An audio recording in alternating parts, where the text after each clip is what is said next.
Postgame is being brought to you by Haslin Construction, Conroy Eye Care of Ortonville, Street Graphics, Progressive Collision and Glass, Lewis Family Drug, Hartman Super Value, Border Lake Insurance, Ortonville Area Health Services, Big Stone Area Hardware, the Ortonville Independent and Indie Prints, and Rungland Excavating. Live and in person from Big Cat Stadium in Morris, Minnesota, it is Adam DeShiel and Russ Minahan. Hi, guys. Yeah, good Friday night. A little change in our road trip travels, but not a long distance away where we thought we were going to be. We have moved from Hancock over to Big Cat Stadium here in Morris for Ortonville Trojan football on KDIO. Adam DeShiel with you. Margaret back at the studio. I've got Russ Minahan to my right. Russ, nice to have you with us. How you been? I'm doing good, Adam. Thanks for having me. Yeah, we made the road trip over here. We get to look at the beautiful turf field, home of the Morris area Tigers and, of course, the University of Minnesota Morris Cougars Big Cat Stadium. Pretty cool setup, and I'm pretty excited to do a game at a different place. Excellent press box up here. This is the life, yeah. Yeah, for sure. Yeah, they. I'd almost say they wouldn't have to pay us for tonight, but they're going to pay us anyway. So. Almost say it. Yeah, battle of teams without a win yet this year. That's probably the other theme of tonight's game, other than moving to the turf facility here on the University of Minnesota Morris campus. Both of these teams 0-3, kind of a different direction of 0-3. Of course, Hancock has been coming off, 5 or 6 years of being really, really good. One of the best 9-man programs in the state, and they've had a tough schedule. Of course, they've lost some really good players. They're not nearly as big and don't have nearly as much depth as I've seen in past years, but still you can tell a well-coached program. That's the other thing, a new head coach this year, but pretty much all their assistants stayed the same, and one of their assistants stepped into that head job. So certainly some continuity here, but after it's all said and done, somebody's going to get win number 1 tonight. Absolutely. Let's hope it's for the visiting Trojans tonight. Yeah, I would say so as well. We'll talk a little more about the game, but I'm going to begin, as I always do, running down our area schedule for tonight. Week 4 of the Minnesota high school football season. For the most part, everybody will be to the midway point of their year after tonight's game. Minneota at Lakeview. Dawson Boyd travels to Springfield. Canby at Yellow Medicine East. Morris area is at Howard Lake Waverly Winstead. Minnewaska travels to Melrose. Litchfield is at Montevideo. Benson making the trip on 12 over to Maple Lake. Lacaparo Valley is at McRae. ACGC at KMS. West Central area goes to Ashby, Brandon, Evansville. And tonight, all three games all games for our district and section teams are against each other. So we don't see that every week, but we do tonight. And those would be Underwood at Rossay, Hillcrest is at Border West, and Ortonville is at Hancock. Updated both Section 4 9-man standings and district standings, as they're the same 6 teams for both. Hillcrest undefeated at 3-0. Border West comes in at 2-1.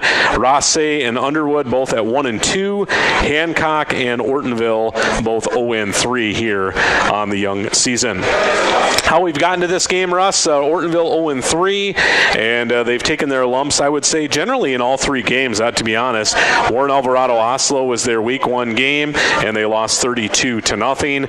Underwood, then their home opener 2 weeks ago, lost 42-6, and then lost on last Friday night home against Rossay 36-6. For the Owls, they played a pretty tough schedule. They played all teams with winning records so far. Lost in week 1 to Goodridge Grigla at Hancock. That was a 46-6 score. Then they've been on the road the last 2 weeks, actually, Russ. They lost at Border West 26-0, and then lost up in Fergus Falls 40-14 last Friday night. And of course, tonight was supposed to be a home game for them, but they make the short trip. A place they're very familiar with playing, as they had played here for 4 or 5 regular season games over the last couple of years prior to last year, as they were redoing their field. So they played here before. Let's take a look quickly as well as what we have coming up. Don't forget, we have Coach's Corner for you tomorrow morning at 9 a.m. There is one activity on a Saturday to mention as well. CGB is at the Parker's Prairie Tournament at 9 a.m. Quick update on the health of the team. I know that's been something we've talked about quite a bit. I believe 3 main guys not in uniform tonight. Steven Hernandez, I believe, family commitment of some sort, so he's not in uniform. Ashton Sletton, who we actually talked with here a little bit ago, sounds like a left knee injury, I believe, and he's hopeful to be back soon, so that's good. We also mentioned to him Chase Lovegren, who's been out since the game 1 up at Warren Alvarado Oslo. He's hoping to maybe come back as early as maybe in 2 weeks, so he's hoping to get some game in as well. So I would say that's pretty generally okay. I believe just 3 kids out of the 21 or so that are on the roster. Not sure. I did see a couple of names and numbers for Hancock that are not in uniform tonight. They've got almost 30 kids, so it's probably not as big a deal for them coming to tonight, but they do have a couple kids out, but for the most part, they are fairly injury-free, I would say, through 3 weeks as well. We did watch the early stages there. Russ, you can do the coin flip stuff for us? Yeah, for the coin toss, the Owls won the toss. They did defer, so they will kick off right to left tonight to the Trojans. Trojans will receive. Yeah, I did look at the one of the kids for Hancock, who I guess was the captain of captains out there, and they asked him which direction, and he turned and looked back at the flag. So I don't know if I guess the field does face for the most part west and east. I think it's a little bit of an angle, not perfectly, but he looked back and he wanted to kick with the wind. So the little bit of wind that's there, I guess he would be kicking with. So, a couple of just thoughts on the game as we hit the midway point of the season. We've talked about Ortonville's health being just such an issue and a key issue. I don't think they've been super dinged up so far, but they've definitely had a couple of key injuries. Want to stay healthy tonight. The snapping game has just been such an issue. Russ, I think that hopefully is something that was worked on to the point where it will be alleviated as much as possible. Definitely hope so. They took a few snaps under center last week, but yeah, them shotguns got to just get a little better and get it up to the quarterback. Yeah, certainly as well. And then, just looking at like what steps and stages can you improve on a little bit. I think the line play has probably been the biggest issue on both sides of the ball. Ortonville's been dominated a little bit in the first 3 weeks when it comes to controlling the line of scrimmage. Hopefully they didn't watch any Vikings-Falcons tape from Sunday night, because they would not have learned anything about how to dominate on the line from the Vikings anyway. Maybe from the Falcons, I would say, but yeah, the Falcons actually looked okay against the Vikings. They did, and they just dominated the line of scrimmage on both sides as well. And I think lastly, it's football, it's a game, you want to win, but I think for the Trojan kids, just kind of relish the opportunity of getting to play on a college field on turf, and experiencing that for at least one time this season. Yeah.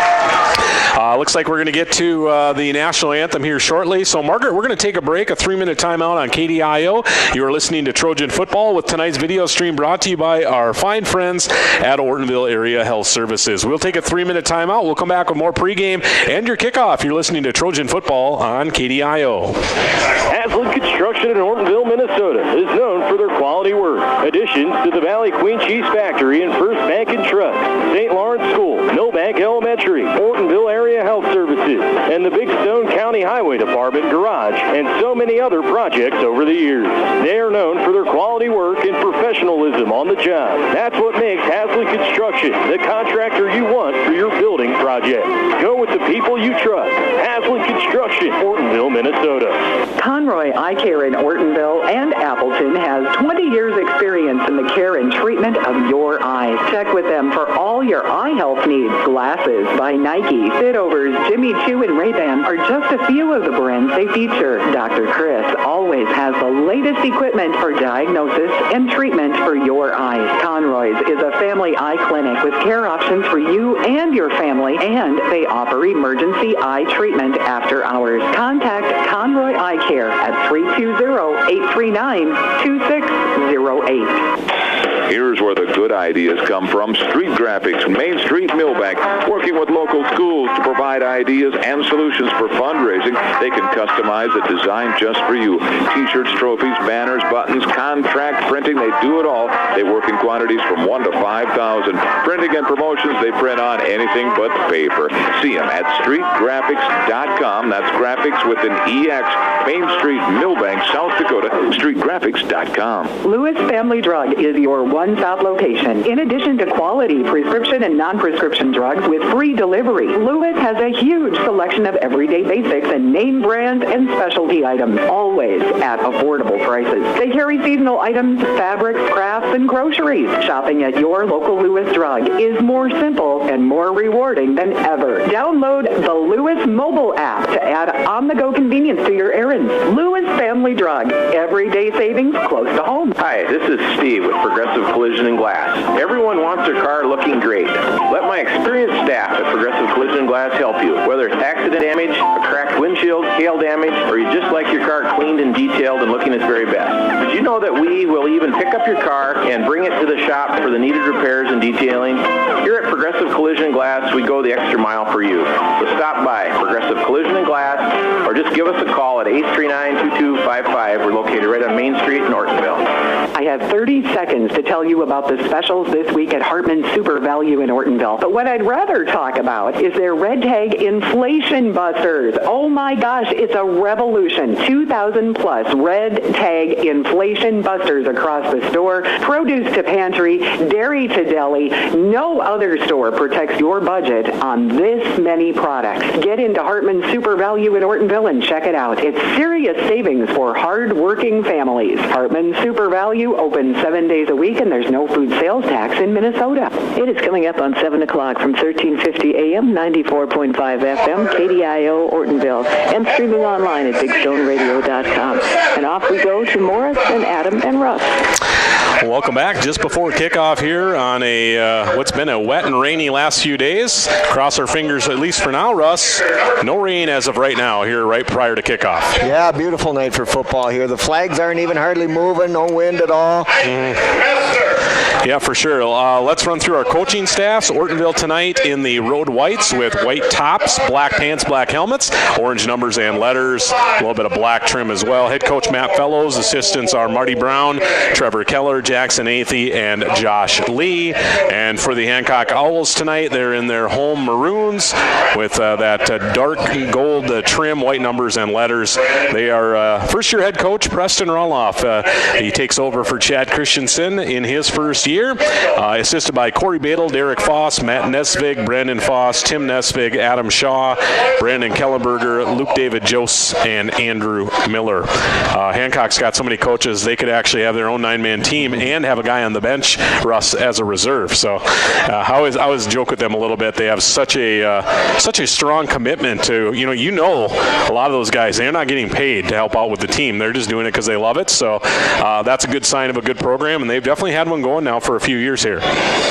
Yeah, they've definitely been successful over the last few years, so yeah, it's working. I would agree. So as Russ said, Hancock will kick. Ortonville set to receive in the end zone to our left, which would be, I guess, the west end zone. And with your play-by-play and all the stats and camera work, I'm going to hand it over to Russ. All right, thank you, Adam. Looks like we got number 4, Winston Schaefer, lining up to kick for Hancock. We got Kiefler back deep, along with... Looks like, I believe it's Bryson Carls. I do believe number 3. So. And they're ready to go.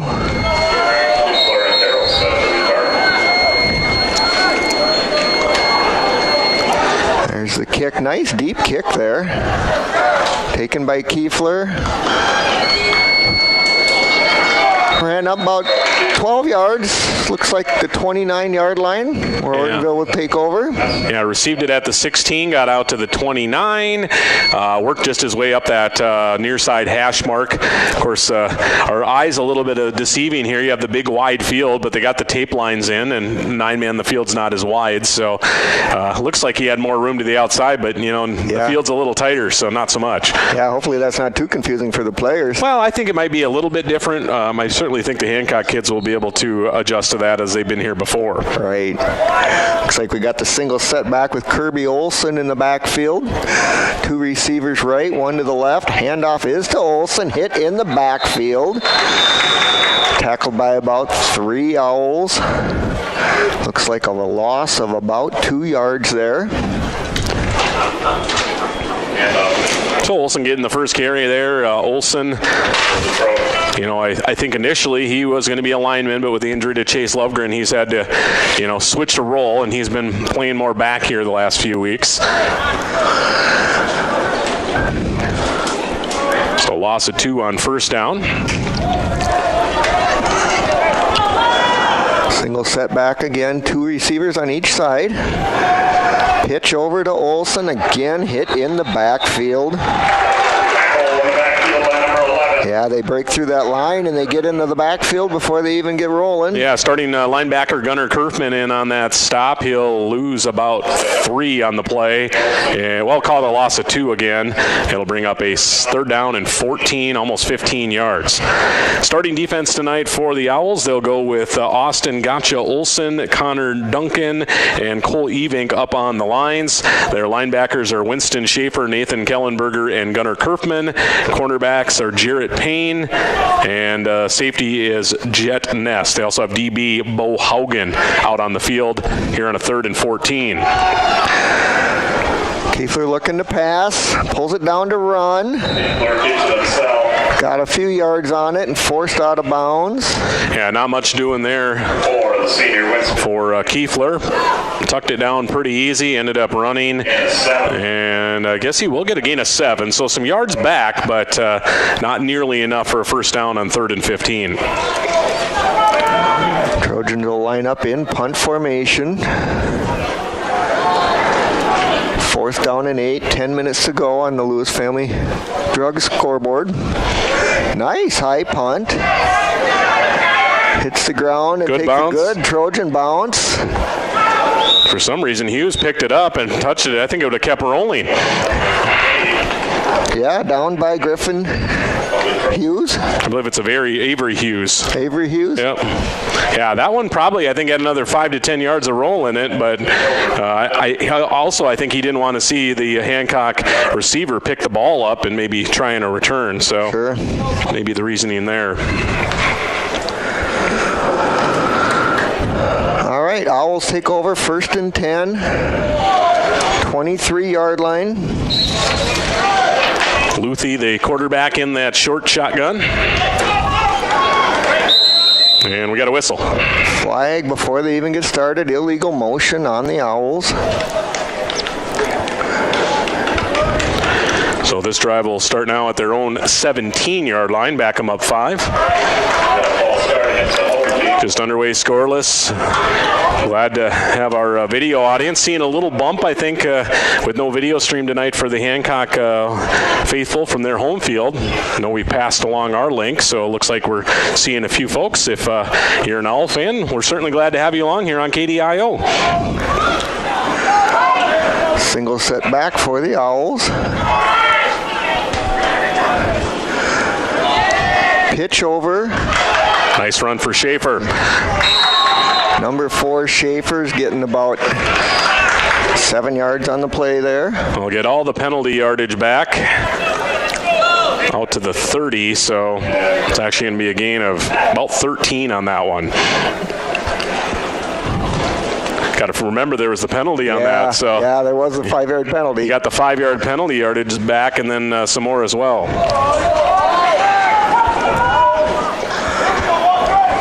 Single setback once again.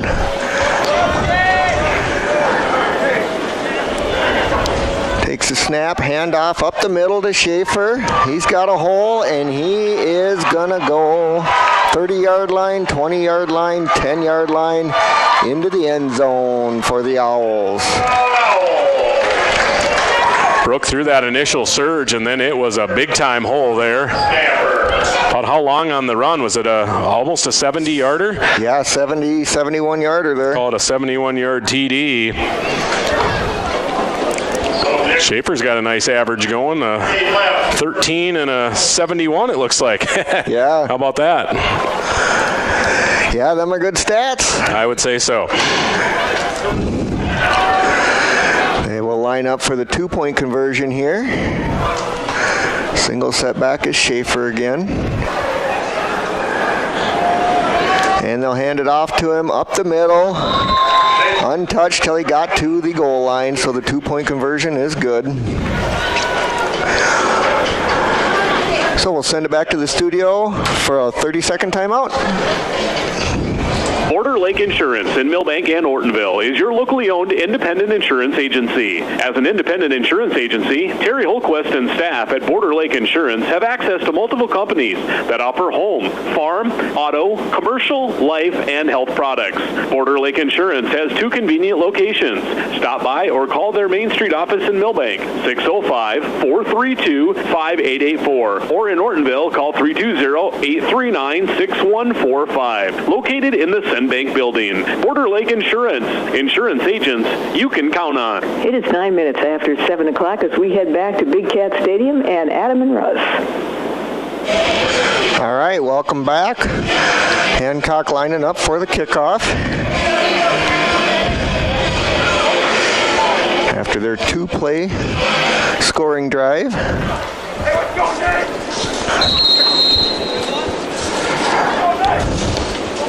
Nice high kick again. Looks like Kiefler takes it about the 15-yard line. Coming up the middle. Down at about the 29-yard line.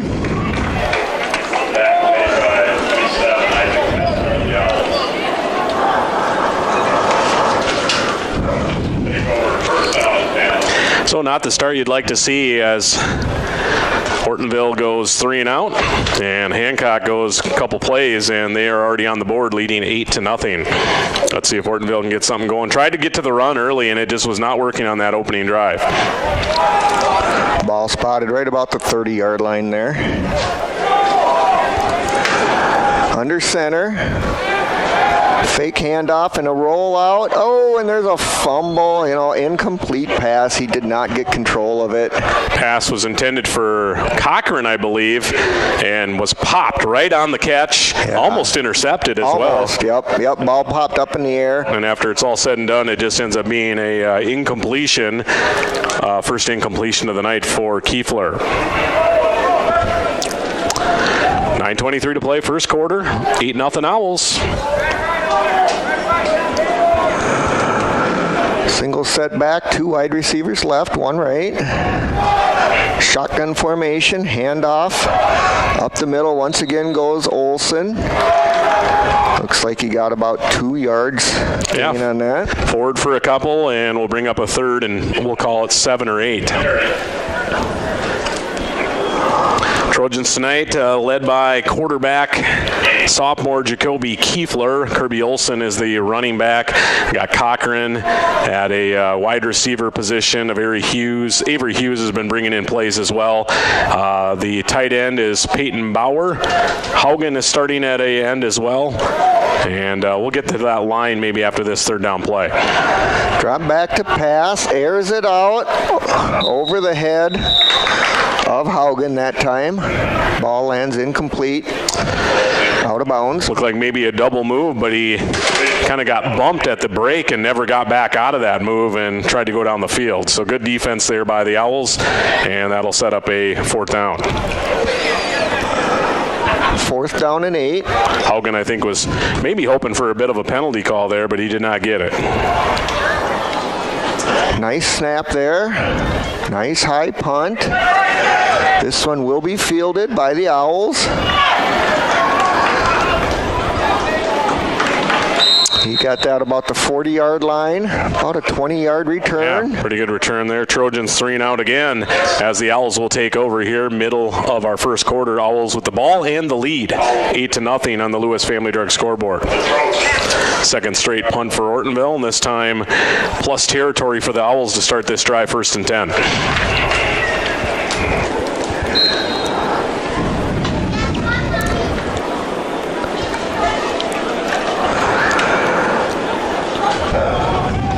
Lined up here on the 38-yard line, 1st and 10.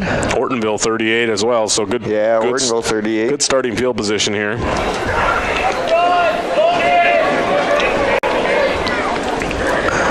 Lucy takes the snap, fakes the pitch, and airs it out down the field. Just off the fingertips of Gunnar Kerfman there. Number 11 would have been a touchdown if he hung on to it, but the ball falls incomplete. So Kiefler in on the coverage. Kerfman didn't have a huge separation, but he was open enough to where if that ball is perfectly placed, it might have been a touchdown. I like that play call there, though. Take a shot. Why not? Yeah, why not?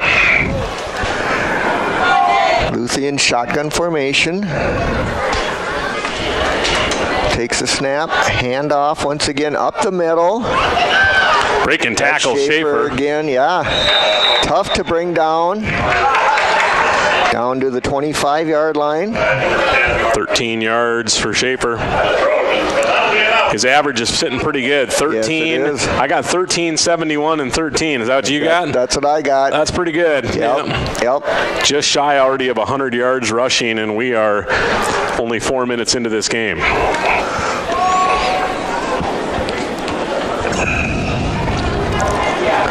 Schaefer the lone setback again. Luthien shotgun position. Got a little motion here by 11. Pitch over there for the Owls. That's Kellenberger. Nice run. Right down into the end zone, just across the goal line for a touchdown. 25-yard run. Down for the senior. For Kellenberger. Yeah, I like that play design. You motion a guy kind of around and to behind to the back, and then you pitch it to him on the inside kind of against the grain. It was a well-designed play and gets Hancock back on the board. They'll try for 2 here. Yeah, he got around the corner. There wasn't much stopping him after that. 2-point conversion line up here. Luthien shotgun, throws the ball into the end zone, incomplete. A couple of Owls kind of collided on that one. Yeah, 2 guys in the same spot, and it did not work out. I believe our score, 14 for the Owls. All right, we will go back to the studio for a 30-second break. Ortonville Area Health Services offers professional driving assessments to help you or your loved one stay safe and confident behind the wheel. Whether you're recovering from an injury, adjusting to new medications, or noticing age-related changes in vision or mobility, this evaluation can help. Each assessment is conducted by Wayne Dardis, a licensed occupational therapist and driver rehabilitation professional, and includes cognitive screening, vision screening, and physical assessment. To schedule your driving assessment, call OAHS 320-839-6157. With more of tonight's game, here are Adam and Russ. All right, welcome back. Big Cat Stadium. Owls looking to kick off to the Trojans. Right to left.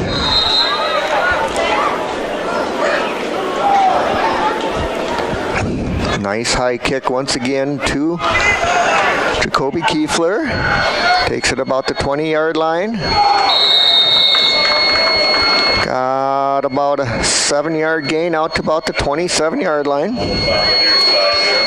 Nice special teams play by the Owls there as Jacoby, tell you what, he wanted to make a move and look for a gap to maybe cut into, and he just never found one, so he kind of just was walled off by that Hancock special teams coverage. And when it's all said and done, it's going to be Ortonville 1st and 10 from their own 27-yard line.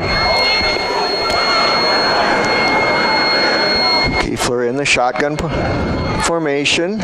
Single setback Olson. 2 wide receivers right, 1 to the left. Handoff to Olson, tries to get up the middle, hit. Schaefer. Hit at the line of scrimmage.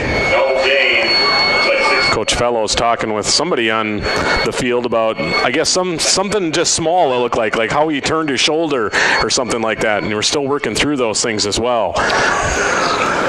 They're going to put it back at the original line of scrimmage, so no gain. Who was on the carry there? Was that Haugen? No, that was Olson. That was Olson, okay. Yep. No gain. For Ortonville, they got Cam Ebnet at a right guard. Center is Brantley Fetters, who snaps that shotgun snap. Little option pitch near side. That's a nice run. And ahead of steam. There we go. Olsen made the corner there. Yeah, got to the outside. Nicely done. Gain of 10, I believe, on the play. I think they're going to give him about 9 well, and put 9. him about a yard short there. That's right. Okay. He was close. Yeah, almost looked like that pitch was close to being a forward pitch. Yeah. It almost called that a pass, but instead it will just be, we'll call it a run, and it'll set up third down. Third down and 1. 6 minutes, 10 seconds to go on the Lewis Family Drug scoreboard. Looks like we're going to go under center here. Yeah, look for the quarterback sneak on this one. That'd be all right. Movement.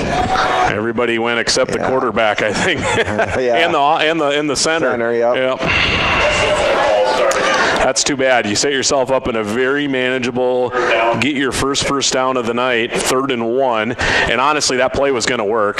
They only had 3 down linemen, and the one linebacker, Schaefer, had picked a gap and come up in it from his middle linebacker spot. The other side was wide open. It would have been easily a couple-yard gain. And now you go to a 3rd and 6, that's a totally different play. Yep.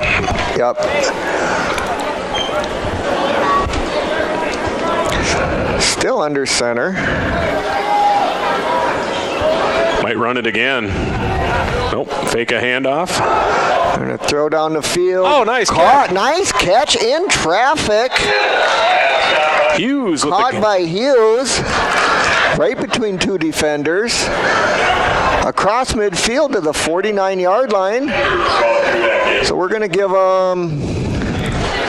16 yards on that. Okay. Tell you what, that was a tight window to say the least. That might not even be giving it justice at how tight of a window that throw was made into Hughes, who credit to him for good hands, but probably the biggest thing is for the concentration to keep an eye on that ball with a guy on him, a safety coming up. Yeah, you feel that hit maybe coming a little bit. Yeah, he did not get the alligator arms. He went up and got it. And a little bit of run after the catch as well. Absolutely. Trojans across midfield here at the 49-yard line. Kiefler takes a snap. Olsen up the middle. He's got a hole this time. Yeah, nice run. Makes it down to the 41-yard line. Gain of 8. Gain of 8 yards. Olsen, his first 4 carries, -1 yard. He's gone 2 for 17 on this drive. Yeah, they're getting it going. A little bit. That's nice to see. Down to the 41-yard line. 2nd down and 2 coming up for the Trojans. If you're just turning on the video stream and going, that is not Hancock. Yeah, we're at the University of Minnesota Morris here. Big Cat Stadium in Morris, home of the Tigers, as you can see on the field, and the Cougars. They've got the insignia for each team and one in each end zone, so that's kind of cool. Too wet to play in Hancock is what the AD had said, and so they moved the game over here. Snap there. Little trap dive play. Didn't quite look right from the beginning. Maybe back to the line for no gain. Snap was to Cochran there. Okay. Hand off to Olsen. Seeing Aiden Nelson, number 15, in on the line as well.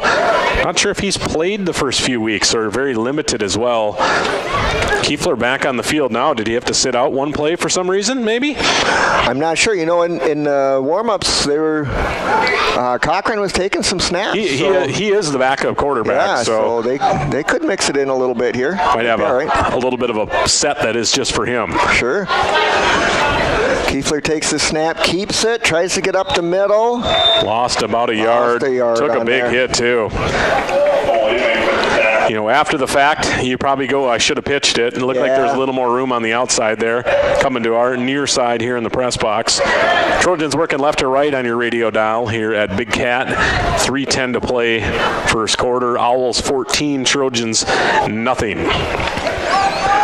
4th down and 3 from the 42-yard line. Yep, all of 4th and 3 here. Need to get a full 3 yards. Let's see what play they can come up with to try and keep this drive alive.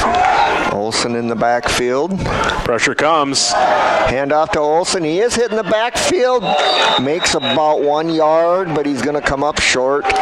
And the Trojans will turn over on downs to the Owls. Owls cheated up to the line. Everybody was read and run there. And honestly, Olsen did a good job just to get a yard, but that was well short of a first down.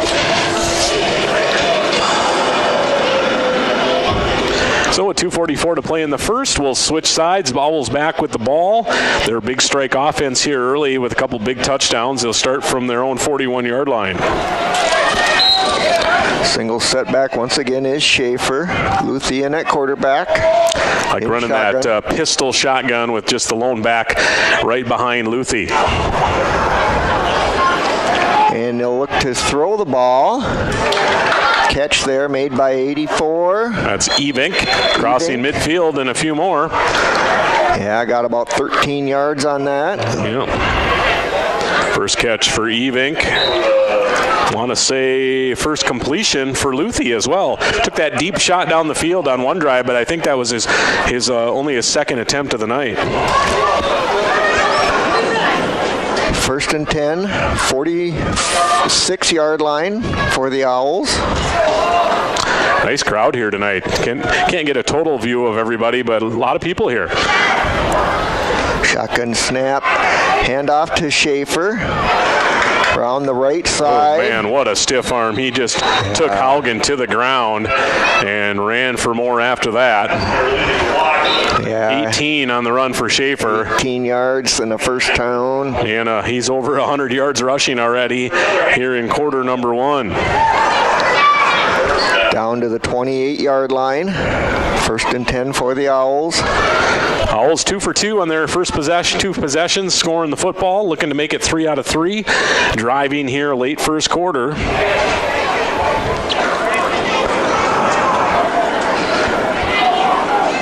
Schaefer in the backfield once again. Man in motion. Kind of a high snap, but he gets it, and a throw down the field, incomplete.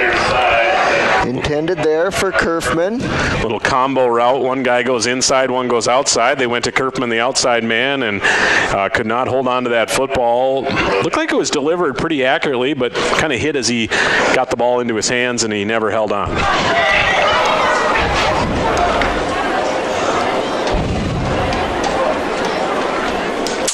So that'll bring up second and 10. Owls at the Trojan 28. Single coverage down to the bottom here. Let's see if maybe they go for a shot down the field. Yep, they're going for the deep ball. Pass. He's airing it out over the head of Kellenberger. We'll see with the Owls. They have a pretty in-depth route tree. They run a lot of combo routes. That time they had the single man who went down the middle of the field, and he took the safety with him for double cover, and they brought that other guy across the field down in the corner, and he was open, but the throw was just off the mark. Yeah, throw was into the sidelines. Even if he'd have caught it, it would have been out of bounds. Yep, was off the mark. So that'll bring up a third down and 10 for the Owls. 28-yard line. Schaefer lone setback again. Luthi takes the shotgun snap, pitches it to Schaefer, who makes it around the left side and doesn't go down. Still doesn't go down inside the 5. I think he did step out of bounds, but the official kept him going. He's going to be down to the 3. 25-yard tackle for loss type run there. Yeah, he was breaking them all over the place. They gave him more than that. They gave him all the way down to the 1 yard line. All the way down to the 1, so 27-yard gain. Yeah, right down the sideline. They just couldn't get a hold of him. Looked like he stepped out maybe about the 5 or so, but official trailing the play just didn't quite see it. So Owls in a very favorable first and goal here. Inside a minute to play in the first quarter. First and goal, 1 yard line. Shotgun snap. Handoff to Schaefer, untouched, into the end zone. It's a 1 yard TD run for Schaefer, his second of the night. And Winston has got himself a big game going here. I think I'm going to have to pre-total up his numbers already after one quarter because he's well over 100 yards rushing. Gonna need a calculator for him. And 2 touchdowns to go with it. Yeah, right. Owls a 2-point try here.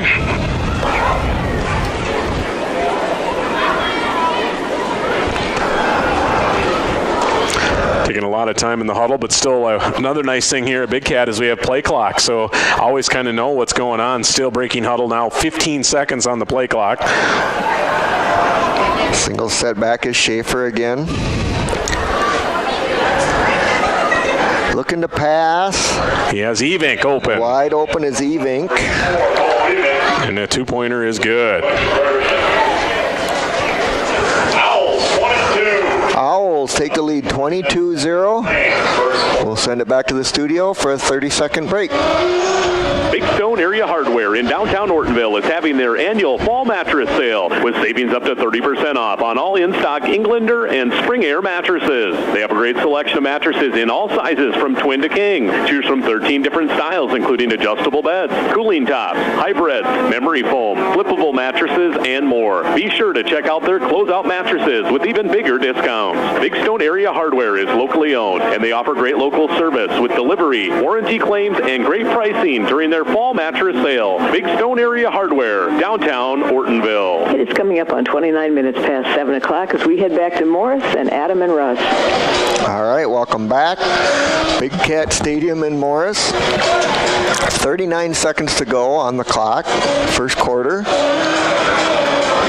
Owls lead 22-0.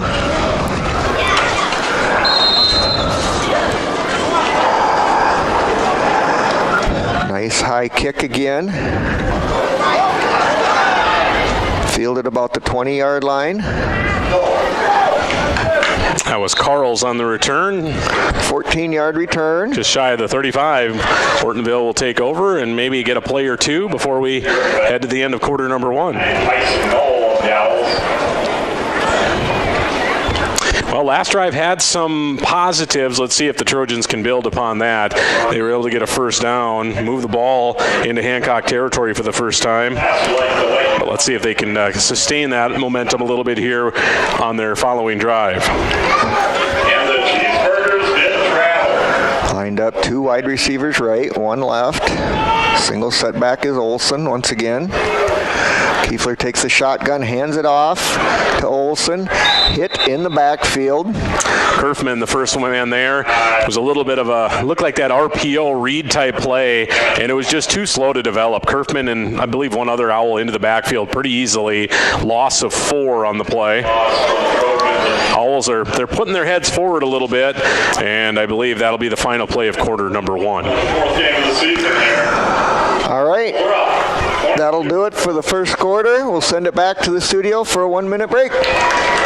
The Ortonville Independent and Northern Star are hiring for a graphic designer and sales professional. They're searching for someone motivated, friendly, and eager to learn. In this unique position, you'll put your design talents to work using Adobe Creative Suite and Mac software, while also helping customers with their advertising, marketing, and printing needs. Sales or customer service experience is a plus, but what matters most is that you bring energy, communication skills, and a willingness to grow with their team. Send your resume today to Clarissa at OrtonvilleIndependent.com or call 320-305-1379. Runlin Excavating in Big Stone City does the job right. Whether you're building a new home, need fill, need to knock an old building down, maybe you need a new driveway. Well, that's what they do. It's always better to hire locally. And Runlin Excavating has been here for a long time to make sure the job is done the way you want it done. For all of your excavating needs, see Runlin Excavating in Big Stone City.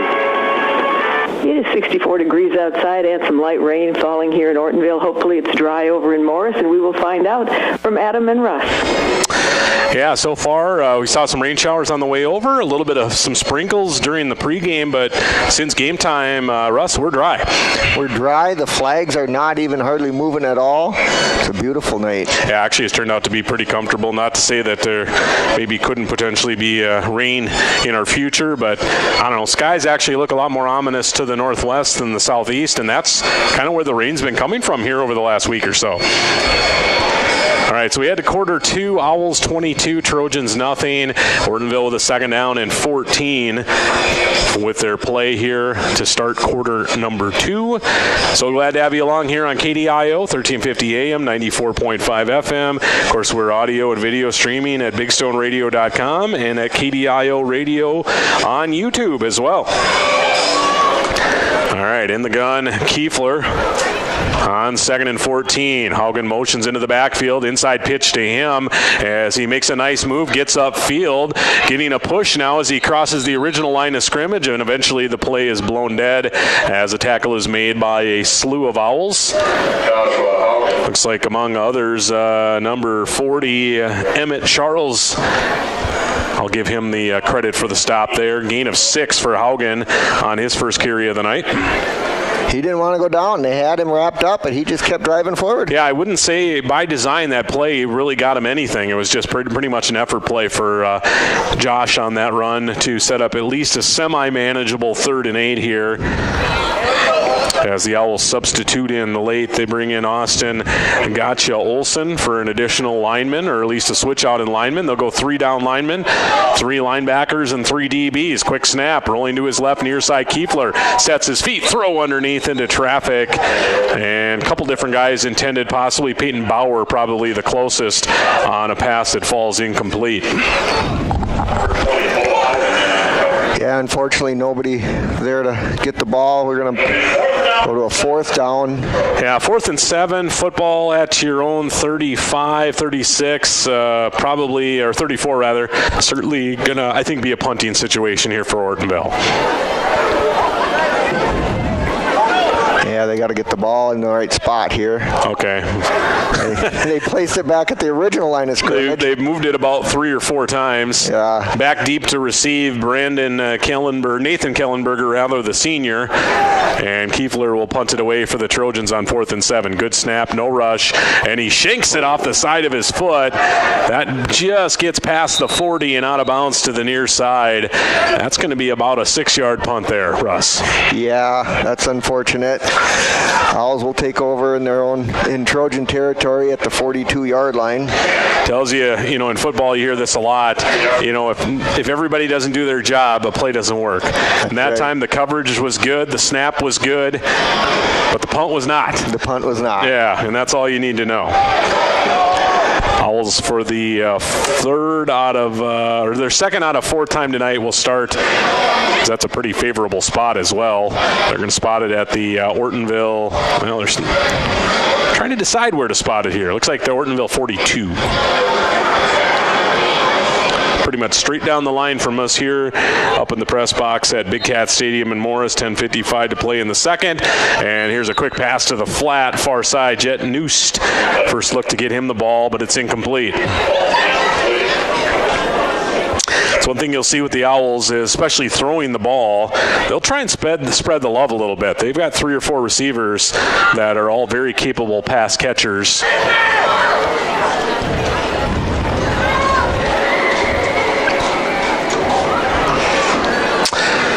So it'll be 2nd down and 10. Owls break snap, and we'll head to the line here. 2 wide receivers to each side of the field, back in that pistol. This is where they've been going to Schaefer. Not this time. It's going to be a throw.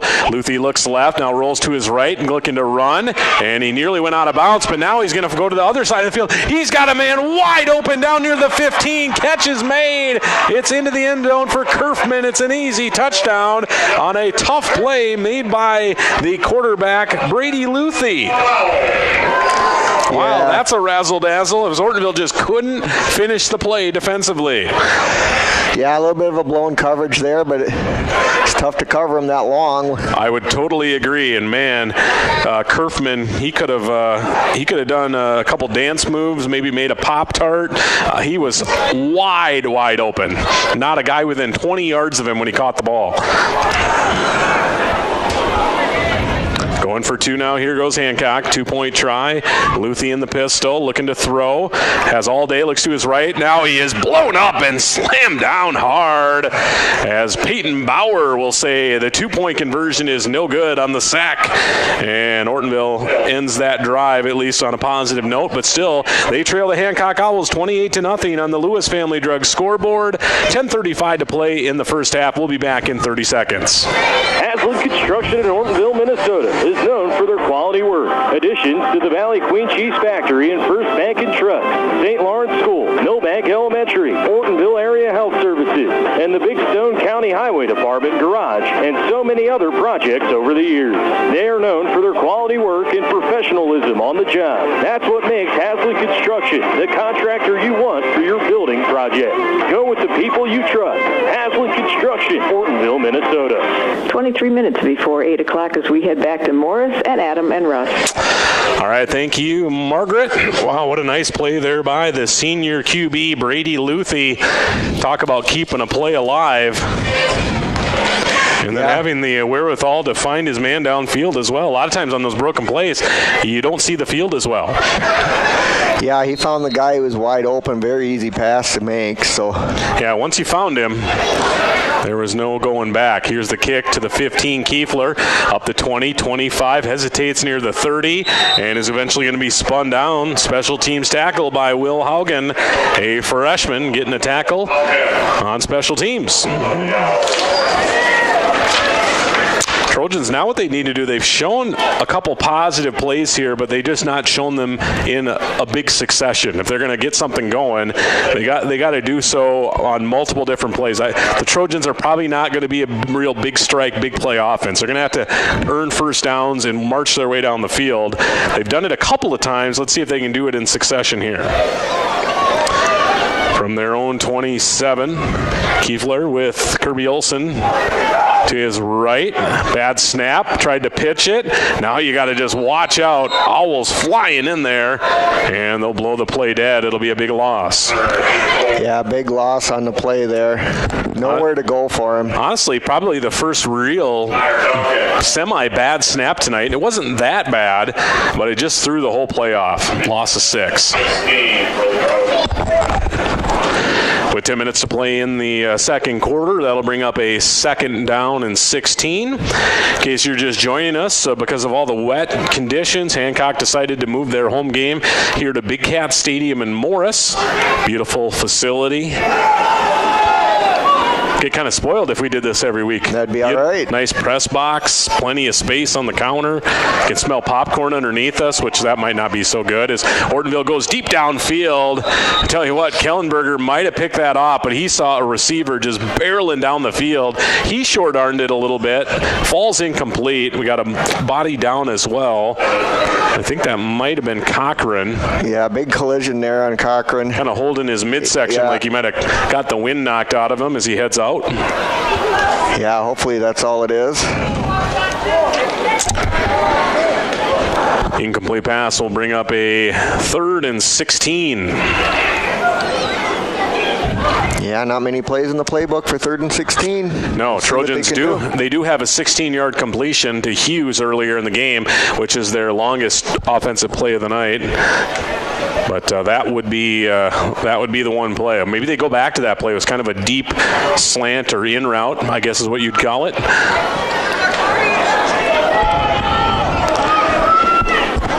Trojans getting set here under center, believe it or not. Now they motion Haugen from right to left. Jet sweep, handoff to him. Eving blows off of his lineman and blows the play up for a tackle for loss. Jarrett Payne starting corner also on a supporting role. And Haugen is going to lose at least a couple. I think they're going to lose him about 5 yards. About a 5-yard loss. When you run that speed sweep or jet sweep, you have to control that edge guy on the side you're going to. And Eving did a nice job of seeing the play. He read the play, and ultimately he should be credited at least with half a tackle for loss there. Might even give him the full tackle for loss. Trojans backed up, about as deep as they've been backed up tonight now. A 4th and 21 football at their own 17, and they'll look to punt here once again. Looks like, I believe, Kellenberger back deep, and now Ortonville before the snap is going to use their first timeout. Timeout on the field, 8:36 to play before halftime. It's all Owls from Big Cat Stadium in Morris. They lead 28-0. Trojans with a long 4th down and punt coming up out of the timeout. We'll have it for you in 30 seconds here on KDIO. Conroy Eye Care in Ortonville and Appleton has 20 years experience in the care and treatment of your eyes. Check with them for all your eye health needs. Glasses by Nike, Fitovers, Jimmy Choo, and Ray-Ban are just a few of the brands they feature. Dr. Chris always has the latest equipment for diagnosis and treatment for your eyes. Conroy's is a family eye clinic with care options for you and your family, and they offer emergency eye treatment after hours. Contact Conroy Eye Care at 320-839-2608. With more Trojan football, here is Adam and Russ. All right, welcome back. Trojans burn timeout number 1. And they'll be set to kick it away here, 4th and 21. Football at their own 17-yard line, so backed up pretty far in the down and distance here. Now is really where you want to get a good punt off here. Get a good clean snap, get a clean boot. Owls nearly had too many men on the field as they run one off late. All right, everything good. Let's see how the kick goes. A much better punt. A end-over-end roller will take a very beneficial Trojan bounce, and will roll inside the Owl 40 and stopped and down at the 38-yard line. Very nice switch of field position there. Yes, that roll was, they needed that roll. Yeah, it was an end-over-end kick, and the receiver, he really showed no interest in going over to go get it. Yep. So I guess maybe the rule is if it's not right to you and easily receivable, you let it bounce and not make a big mistake. And so that's what the Owl receiver did there. So Owls take over, 5th drive of the night, 8:23 to play in the first half. They will start from their own 33-yard line. Trojans got to find a way to stop the run. They've been pretty decent in pass defense, minus just the one long pass to Kerfman on the touchdown. Luthi motioning Kellenberger, high snap, little inside trap handoff, Ebank to the near side, stumbles across the 40, 45, lowers his head, taken out of bounds just past midfield. Nice sustained run there, and a gain of 14 for Ebank on his first carry of the night. Olsen credited with the Trojan tackles as the clock stops here, 8:14 to play on a beautiful Friday night. We'll already be hitting, and now actually they wind the clock, so keeping things moving a little bit, which I like to see in a 28-zip score. But we will hit the midway point of our season already after the game finishes up tonight, so it's always crazy, I think. And we'll be looking into the second half of the year starting already next Friday when Ortonville makes another long road trip up to Ulen. It's Norman County East, Ulen Hitterdal for another long roadie. On 1st and 10, Luthi looking to his left, goes through his progressions, dumps one underneath, near side, caught, football is lost, and it's going to be picked up. It's going to be a Trojan forced turnover as the recovery is made. I believe it was Martino. Nope, check that. It's Nelson, number 15. Aiden Nelson in on the recovery. I believe on the reception there was it number 9? I think it was 6, Kellen. No, Kellenberger, you're right. Kellenberger. So they gained about 8 or 9 yards, and then it's going to be Trojan football on the fumble. I did not really get a real good look at exactly how it popped loose, but that ball was out of there quick. And Cochran with the recovery. Yeah, we'll take it. Yes, indeed. And now we're going to see Ortonville use another timeout. I'm okay with that. I'm trying to get my book caught up here a little bit. So that's a fumble recovered by Cochran. You know, I was watching Luthi on that play, and I will tell you this. You do not see this very often at the 9-man level, where he will go through his route progressions 2, 3, sometimes even 4. That might have been his 4th receiver on that option. He looked left and then worked his way all the way across the field before he found the receiver near side right on the sideline. You don't see that very often at this level of play. Absolutely. So fumble there, first turnover of the night. Ortonville off of the Kellenberger, who, by the way, his first reception of the night. He also does have a 25-yard rushing touchdown. Ortonville will get the ball back. Trojans with no turnovers here. Been a pretty flag-free game as well. Just one 5-yard penalty for both teams, so it's been pretty clean in that regard too. Coach's Corner tomorrow morning, 9 a.m.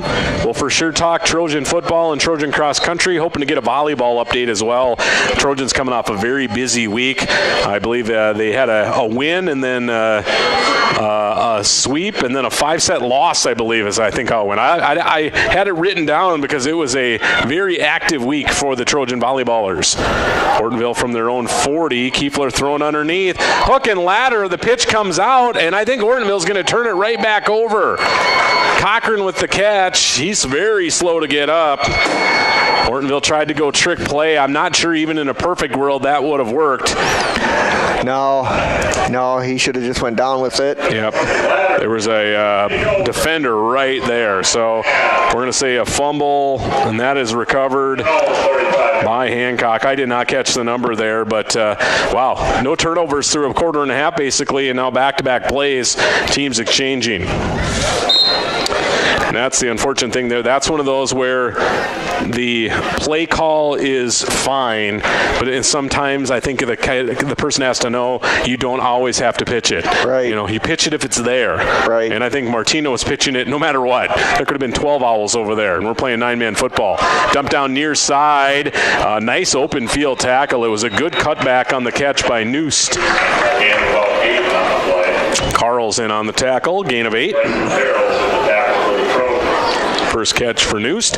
So now all 4 receivers have at least 1 reception for the Owls here in this first half. And by the way, that was quad wide receivers near side, by the way. And in that formation, 3 of them are blockers and just 1 is going to be the receiver who catches the ball. It's pretty decent defense, actually, by the Trojans there. Nice down and distance for your offense to work with. From the 22, a 2nd and 2. Kellenberger motions to a left wing. They're going to run behind him, but Schaefer bounces it to the near side. Takes 2 to get him down. Olson hanging on with the assist from Peyton Bauer. He's down to the 24. Because I got my yardage wrong there. About a 4-yard gain, I would say, give or take. Yeah. Enough for the first down. Yeah. About a gain of 3, we're going to call it, actually. But it moves the chains, keeps the clock rolling, fresh set for the Owls as they go 1st and 10 from the 24 in that pistol. Receiver wide left, tight to the near side right, double tight ends. As Luthi looks to throw, looking underneath, comes down to the right side. He's just going to launch one. Evick one-on-one, just off his fingertips with pretty nice coverage there by Jacoby Kiefler. Yeah, he was covered well on that, so well played on the defense for the Trojans. Owls have already attempted now 9 passes tonight. Luthi 4 for 9, has a 42-yard touchdown pass. And that was another one of those where look left, looked underneath, and then went, I got one-on-one down the right side. I'm just going to throw it there and give my 6'3 receiver a shot. Throw it up, see what happens. Wouldn't be surprised as we go throughout the year that Luthi will be probably the best quarterback we'll see. He's very capable of throwing the football. Probably can run a little bit too, but they tend to not run so much here. Now they got the ball. Was there a penalty on the play? There must have been a penalty there. They got a 10-yard penalty on that. I did not hear the call. And they have it 1st and 20. Inside pitch, Kellenberger going to run behind Schaefer left side. Nice running room. He gets the penalty yardage back out of bounds near the original line of scrimmage down to the 23. So gain of 11 there for Kellenberger. Sure. Yeah, I did not see. I should rewind that on my YouTube stream. I guess one thing nice about that is I can look back here, and they did march him back at the end of that last play. But Owls come up with a 12 or 13-yard gain on first down, so now it's just a 2nd and 8. Call that a gain of 12 instead of a gain of 11. From the left hash going now with a man in motion balance set. 2 receivers to each side. Schaefer in the backfield. Luthi throwing. Double clutches. Zips underneath. Nice adjustment to make the catch. Oh, sweet move at the 10. Inside the 5. Kellenberger nearly goes to the end zone. He'll stumble backwards down to the 3. Nice run after a catch and a gain of 19. And the Owls have 1st and goal. Looked like Kellenberger was a man possessed. He was going to find the end zone there. And just about did. Nice hands on that catch, too. That ball was zipped in there. Yeah, he was kind of sitting underneath in the throw, which actually ended up being a good throw because it led him into running down the field, but he had to adjust and make a nice all-hands catch. And with that, the Owls are knocking on the door again here with 5 minutes to play and under that now here in the first half. Schaefer, the lone back, trips right near side. Kellenberger high side left, looks to the right. Going to go a route back of the end zone. Up in the air is Kellenberger. He will rise up, and he will catch it for the touchdown. Touchdown Owls from 3 yards out. Nice high point on the football there by Kellenberger.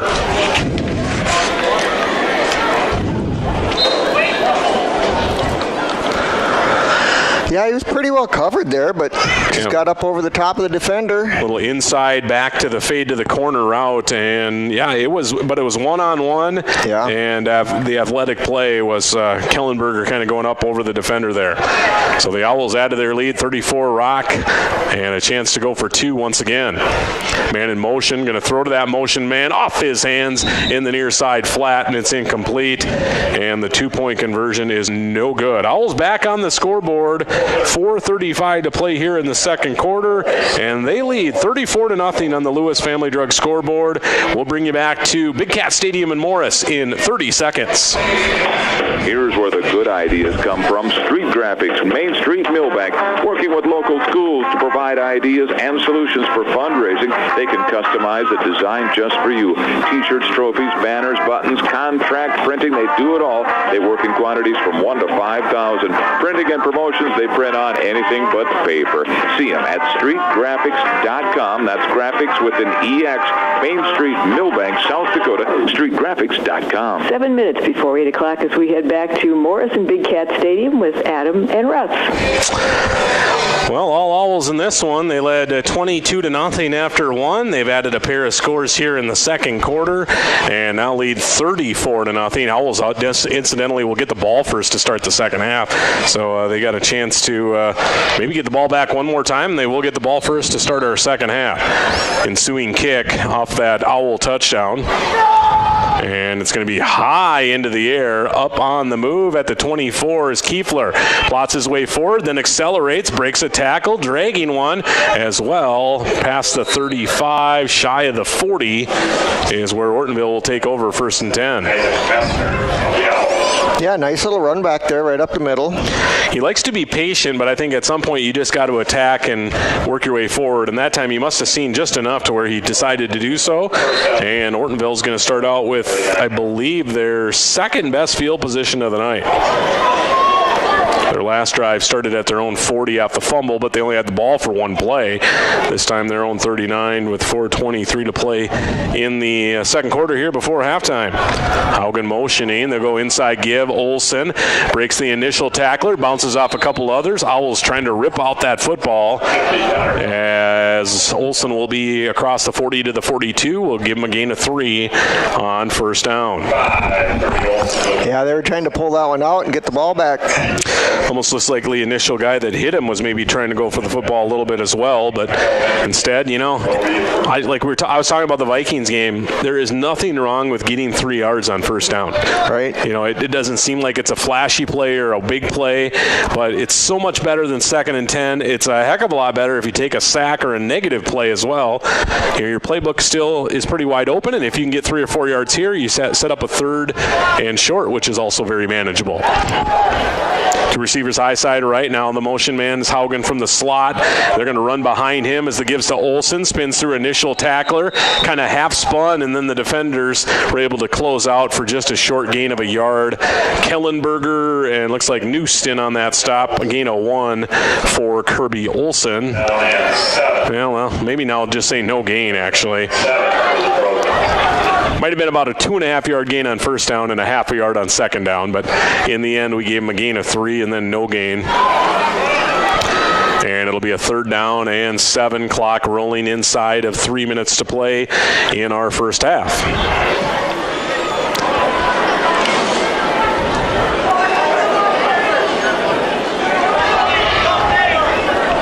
Well, let's see what the Trojans can dial up here on 3rd and long. 3rd and 7, under center they go. Snap, little play action rollout. Cochran's wide open, tough catch. It was thrown behind him. I think if it isn't behind him, it's probably going to be a 1st down.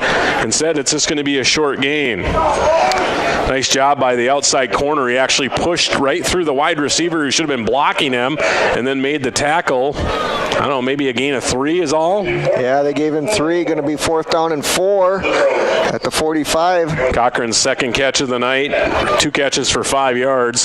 He's got 2 of the 3 catches, and I would guess here that Ortonville will go for it. Probably not in a big hurry, but they'll go for it on 4th down. Still 15 seconds on the play clock. And Avery Hughes is chatting. Kiefler looks like he's gonna punt it here. Yeah, punt formation. Owls Owls. Let's see how they react as well. Ortonville got going way too early. Avery Hughes was 10 yards downfield, and they blew the whistle, and he turned around like, what happened? Well, the ball didn't get snapped, Avery. That's what. Yeah, you got to wait for the ball.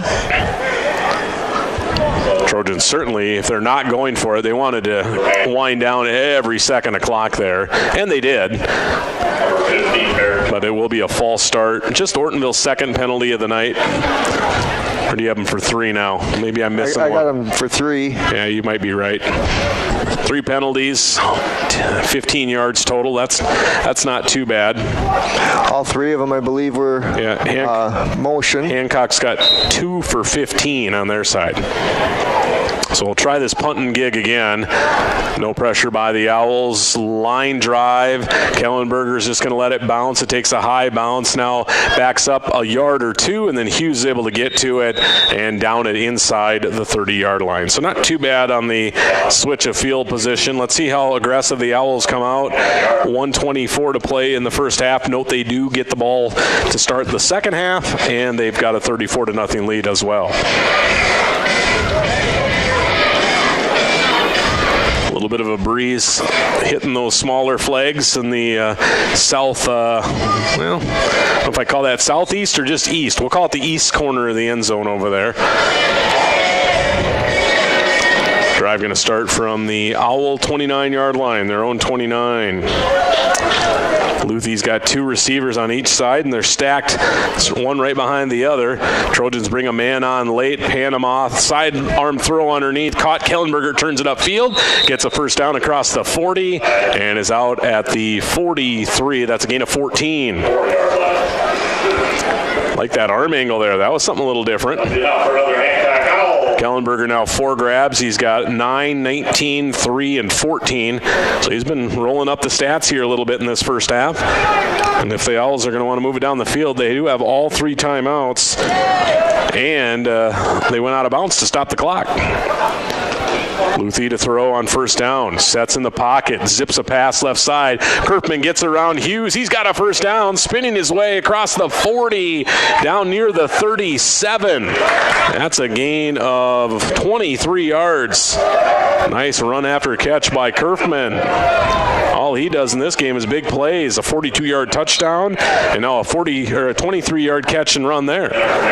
Owls don't need to use their timeout. Bad snap picked up by Luthie. Throws it underneath. It's picked off. Picked off at the 30. Foot race down the sideline. Kiefler is out of bounds. I think when he caught it, he thought it was a pick 6, but a nice defensive play either way as he undercut the route and sprinted into Owl territory. Yeah, that was a nice break on it. He read it the whole way, jumped on the pass, and he was off to the races. And you know what that started with? Low snap. Yeah. Yep. Interception of Kiefler, or interception of Luthie by Kiefler, so one quarterback picking off the other. Interesting enough. Yeah, there you go. And the Owls not going to score on that possession. Ortonville will have the ball again. Best field position, bar none, of this game at the Hancock 36. Going to try a play to the near side, looking for Bauer, but that one was well off the mark, incomplete. Yeah, sailed that one up over the heads of everybody, out of bounds. Maybe that was the first time tonight where the actual out of bounds and the out of bounds that is painted on the field might have got Kiefler a little shaken up or switched up, because that ball was way out of bounds. It wasn't even close. Definitely a possibility, yes. Evink's been doing a nice job from that defensive end, right defensive end position near side. They've been not really blitzing at all, and they've been getting to some pressure with just 3. And it's been Evink a lot of the times. Haugen motions with Olsen in the backfield. Inside give Olsen, little one-on-one hit in the hole. He works his way forward across the 35, down to the 33. And Ortonville's going to have to hurry here with just that one timeout left. They don't have him on the board, but that'll be a gain of 6 for Olsen. It'll be a 3rd down and 4. He had a nice big hole there as they were in pass formation on the defense, so Trojans run up the middle. Can go quickly here. You get a first down. The clock stops. Carl's now motions in the backfield. Same play. Inside give. Bouncing to the outside. Olsen. He will go out of bounds as that'll stop the clock with 11 seconds. Shy of a first down. I'm not sure he gained anything, actually. Yeah, I think he went out right at the line of scrimmage. Olsen's been busy already. His 13th carry of the first half. Not a bad time to maybe use your last time out, but even if you get the first down, yeah, it stops the clock, but are you going to get a play called and actually get to the line and snap it after? That's going to be close, at the high school level. So I think you definitely save the timeout here, even if you're not 100% where you should be, as they make to the line with 5 seconds on the play clock here. Kiefler will throw on fourth down. He rolls to his right. That's his weak side. Throws underneath, and it will fall well short, incomplete. And Ortonville will turn it over on downs with 6.1 to play in the first half. And I would guess that the Owls will probably just put a knee on this one, and we'll head into halftime. Tough to see a guy going against the grain on your rollouts. It's not an easy thing to do. And even if he were to find a guy, I don't think he had enough arm on it to get it there. No. The Owls were the closest to the ball, the defender there for the Owls. From the Hancock 28, and looks like they're going to go into the kneel-down formation, and we will head into halftime here. All Hancock Owls on the Lewis Family Drug scoreboard, as Hancock will go to a knee, and the Owls will lead at the break from Big Cat Stadium 34-0 as we are at the half. You're listening to Trojan Football on KDIO and BigStoneRadio.com. We are KDIO Ortonville, and we are also streaming live on YouTube at KDIO Radio. Hancock 34, Ortonville nothing at the break. We'll total up some numbers and come back with your halftime report. We'll do it in 3 minutes here on KDIO. Lewis Family Drug is your one-stop location. In addition to quality prescription and non-prescription drugs with free delivery, Lewis has a huge selection of everyday basics and name brands and specialty items, always at affordable prices. They carry seasonal items, fabrics, crafts, and groceries. Shopping at your local Lewis Drug is more simple and more rewarding than ever. Download the Lewis mobile app to add on-the-go convenience to your errands. Lewis Family Drug. Everyday savings close to home. Hi, this is Steve with Progressive Collision and Glass. Everyone wants their car looking great. Let my experienced staff at Progressive Collision and Glass help you. Whether it's accident damage, a cracked windshield, hail damage, or you just like your car cleaned and detailed and looking its very best. Did you know that we will even pick up your car and bring it to the shop for the needed repairs and detailing? Here at Progressive Collision and Glass, we go the extra mile for you. So stop by Progressive Collision and Glass, or just give us a call at 839-2255. We're located right on Main Street in Ortonville. Every week, Hartman's Super Value in Ortonville offers you hundreds of sale items. And this week, those specials include Angus Farms USDA Choice Boneless New York Strip Steak for $12.99 a pound. Angus Farms USDA Choice Boneless Arm Cut Roast, $6.99 a pound. And Boneless Center Cut Pork Loin Chops for $2.49 a pound. You'll also save on Cremette Pasta, Jack's Pizza, Essential Everyday Waffles, Sugardale Sliced Bacon, strawberries, and much more. Shop Hartman's Super Value in Ortonville. There's no food sales tax in Minnesota.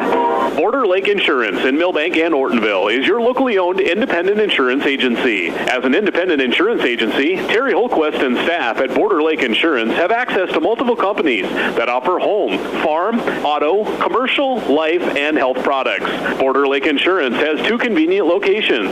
Stop by or call their Main Street office in Millbank, 605-432-5884. Or in Ortonville, call 320-839-6145. Located in the Senbank building. Border Lake Insurance. Insurance agents you can count on. Ortonville Area Health Services offers professional driving assessments to help you or your loved one stay safe and confident behind the wheel. Whether you're recovering from an injury, adjusting to new medications, or noticing age-related changes in vision or mobility, this evaluation can help. Each assessment is conducted by Wayne Dardis, a licensed occupational therapist and driver rehab rehabilitation professional and includes cognitive screening, vision screening, and physical assessment. To schedule your driving assessment, call OAHS 320-839-6157. Big Stone Area Hardware in downtown Ortonville is having their annual fall mattress sale with savings up to 30% off on all in-stock Englander and Spring Air mattresses. They have a great selection of mattresses in all sizes from twin to king. Choose from 13 different styles, including adjustable beds, cooling tops, hybrids,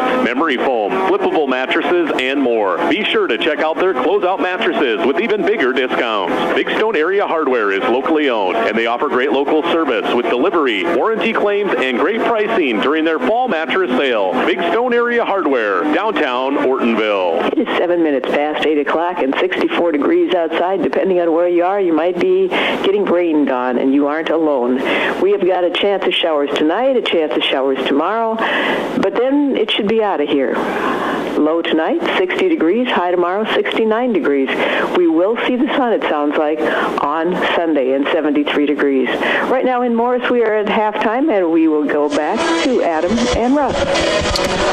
Welcome back. Big Cat Stadium, Friday night, week 4, Minnesota high school football season. All Owls here on the, technically neutral site field, but technically a Hancock home game as well.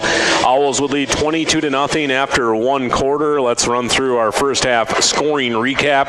They would stop Ortonville on their opening drive, and then Schaefer would find Winston Schaefer on the second play of the next drive, would punch in a 71-yard touchdown, 71-yard TD. That was a long one on his way to a very big first half as far as that goes, and the two-point conversion was good to make Hancock up 8-0.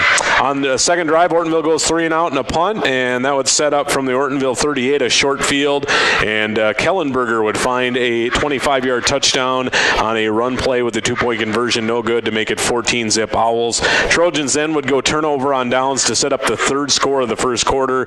This time, Winston Schaefer would punch in a short one, a 1-yard touchdown, two-point conversion good with 39 seconds left in the first.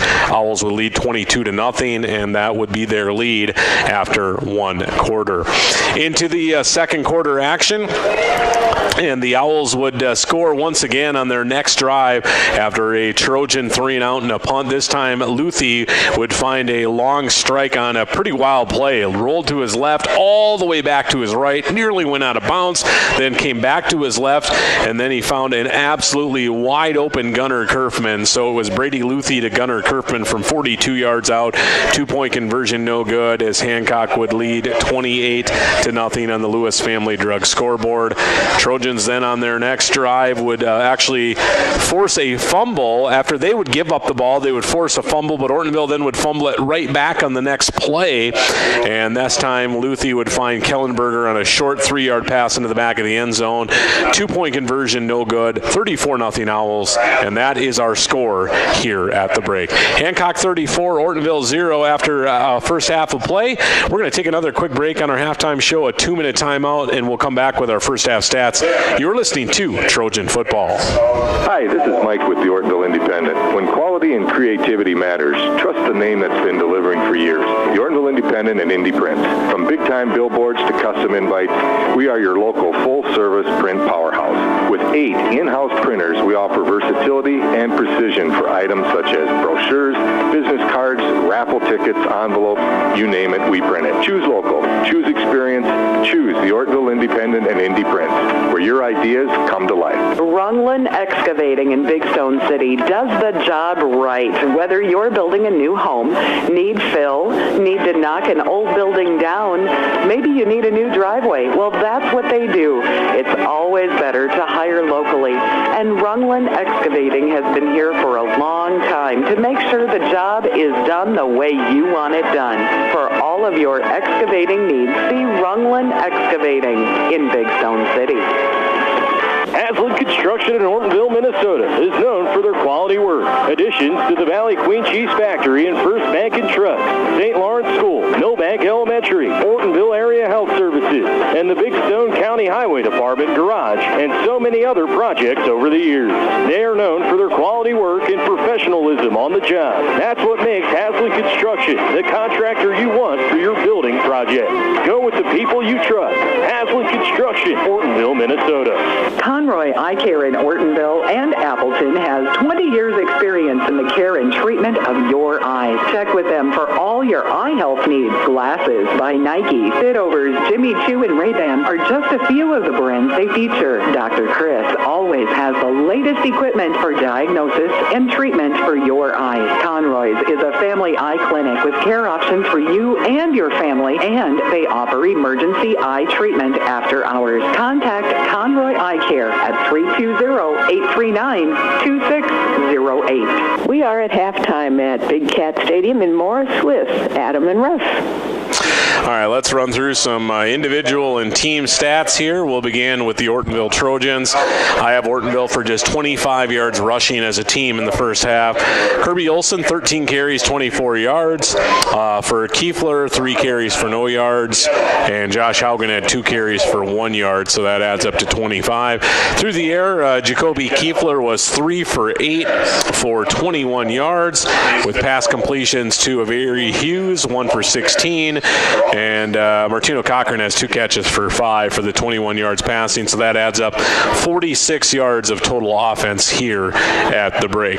Penalty numbers, Ortonville 3 for 15. Trojans had 1 turnover. It was a lost fumble on that botched hook and ladder play that they ran there in the second quarter. Well, stat-wise on the other side, a lot of numbers to mention here. Rushing, I have 197 yards of rushing for the Owls in the first half. Winston Schaefer, 7 carries, 146 yards and 2 touchdowns. Kellenberger has 2 carries for 37, including a touchdown, and Evink 1 carry for 14 for the 197. Luthi through the air, threw the ball quite a few times. 14 attempts, completed 8 to 4 different receivers, by the way. 2 touchdowns, 1 interception, and a total of 132 yards passing. Leading receiver was Kerfman in the first half. Gunnar Kerfman, 2 catches for 65. Nathan Kellenberger had 4 for 45. Each of them, by the way, had a touchdown as well. Evink 1 for 14, Noosed 1 for 8. 197 rushing, 132 passing for 329 yards of total offense here in half number 1. For the Owls, 2 penalties for 15 yards, and they did have a pair of turnovers, a fumble and an interception. 2 total turnovers in the first half as well. Those are your first half stats. All Hancock on the scoreboard, all Hancock on the stat sheet as well. A very dominant first half, Russ. Yeah, absolutely. Owls, again, hitting them in the backfield. The Trojans don't even get it going, and they're in the backfield on them. So hopefully this second half they can get some ball movement. Yeah, they've Hancock's really ran the ball well. I mean, honestly, if they would have just handed the ball off to Schaefer every play, they probably would be up even more than they are right now. Yeah. They've controlled the line of scrimmage, but he runs hard. He carries guys, 2-3 guys down the field in some cases, so that's been a big thing. I've been pretty impressed with him. Brady Luthi, what I'm impressed with him, man, his ability to go through his route progressions, read the field, actually find receivers after he's been looking the other way. And part of that is he's getting enough time. And the second thing is he just has the ability to do it. I'm very impressed with him as a high school quarterback in the 9-man level. Yeah, very smart quarterback, too. He's not taking any chances. Yep. Just the one mistake, and that was a bad snap. He had to look down to grab the football, looked up and threw it, and he just didn't see the defender. Yeah. Other than that, he's played a very clean first half as well. One other thing to note is the Hancock Owls will get the football first to start our second half. We may see some moving clock here in the second half, too, so could be a fairly quickly played half as well. A couple just programming notes here. Coach's Corner, Saturday morning, 9 a.m. That's the time and the place. You can listen to it on KDIO, of course, BigStoneRadio.com as well, 605 radio app. We will for sure talk some Ortonville football, Ortonville cross country, and looking for a Trojan volleyball update as well tomorrow morning. And then we're going to be out on the road. I asked Russ if he's coming to Ulen. I guess, have you ever been, first off, to Ulen? Never been to Ulen, no. Are you planning to make the trip next week? I'm going to plan to make that trip, absolutely. All right. Only stop by request request is Panda Express in Fargo. For anytime I go through Fargo, I got to eat Chinese food. So what do you think? That works. Yeah? That works. And you know what? We may be eating lunch at 4 in the afternoon. So that's fine. I'm not quite to that stage of life where I go out for supper at 4 o'clock or lunch at 4 o'clock, but it'll be what it is.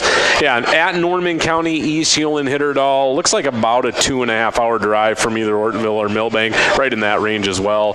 That will be out of the 2 long trips this year. That will be the second longest, not quite to Warren, Minnesota, but pretty long drive. I believe Norman County, East Hewlin, Hitterdal 0-3 going into tonight's action, so maybe an opponent that Ortonville stacks up with on the field as well. We'll certainly have to see about that. But other than that, then Ortonville back-to-back home games. Note the homecoming early start time, Russ. 5 o'clock on Friday, October 3rd. Smart of Clearbrook Gonvick. They said, hey, we're driving all the way down. Can we come a little early? Sure. Yeah, why not? They're going to take that early drive. It'll be Trojan homecoming. That is Friday, October 3rd, and then home for Border West on the 10th. And then MEA week, October 15th. Not as far away as we'd really think. At Hillcrest up in Fergus might be the best team we play all year, and that'll be week number 8 of the football season. So one more long road trip, back-to-back home games, including an early start, and then that MEA Wednesday, and we'll be wrapping up the season, Russ. Sounds good. All right, we're going to take a time out here. Our halftime report has come to an end. It'll be Hancock ball to start the second half. They lead 34-0 on the Lewis Family Drug scoreboard, and we will return with second half action in 2 minutes. Here's where the good ideas come from. Street Graphics, Main Street, Millbank, working with local schools to provide ideas and solutions for fundraising. They can customize a design just for you. T-shirts, trophies, banners, buttons, contract printing, they do it all. They work in quantities from 1 to 5,000. Printing and promotions, they print on anything but paper. See them at streetgraphics.com. That's graphics with an EX.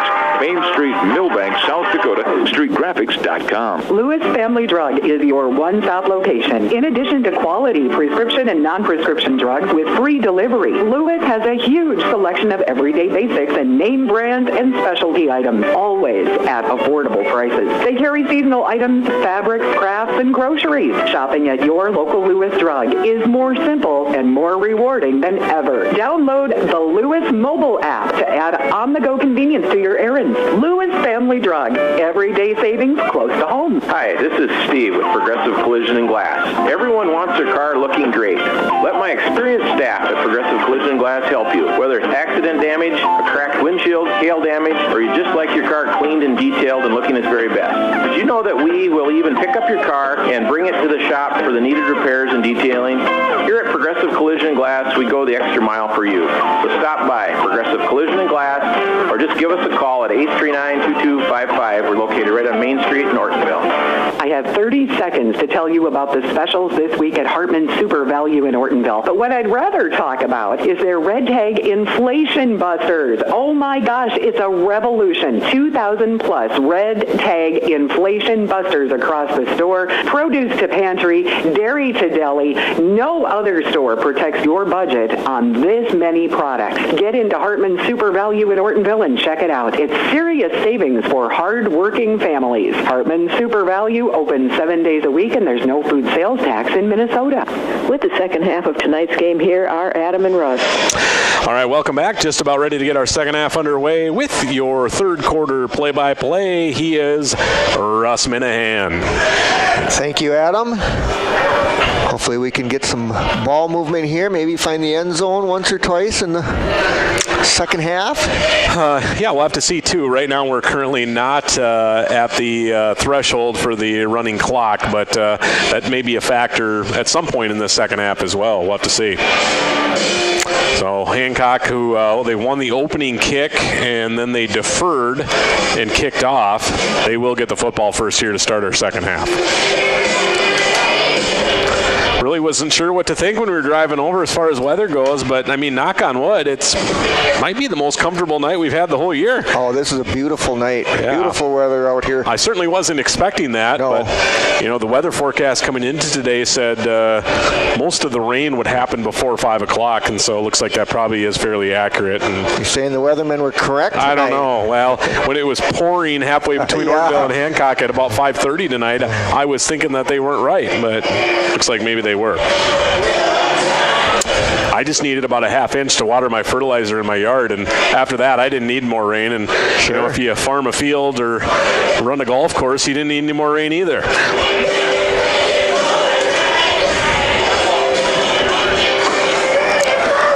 It's like Owls will have Kellenberger and Kerfman. A couple names we've called a lot back deep to receive. And Carls is in to kick off this time. Yeah, here the normal kicker this year has been Steven Hernandez, but he's not here tonight.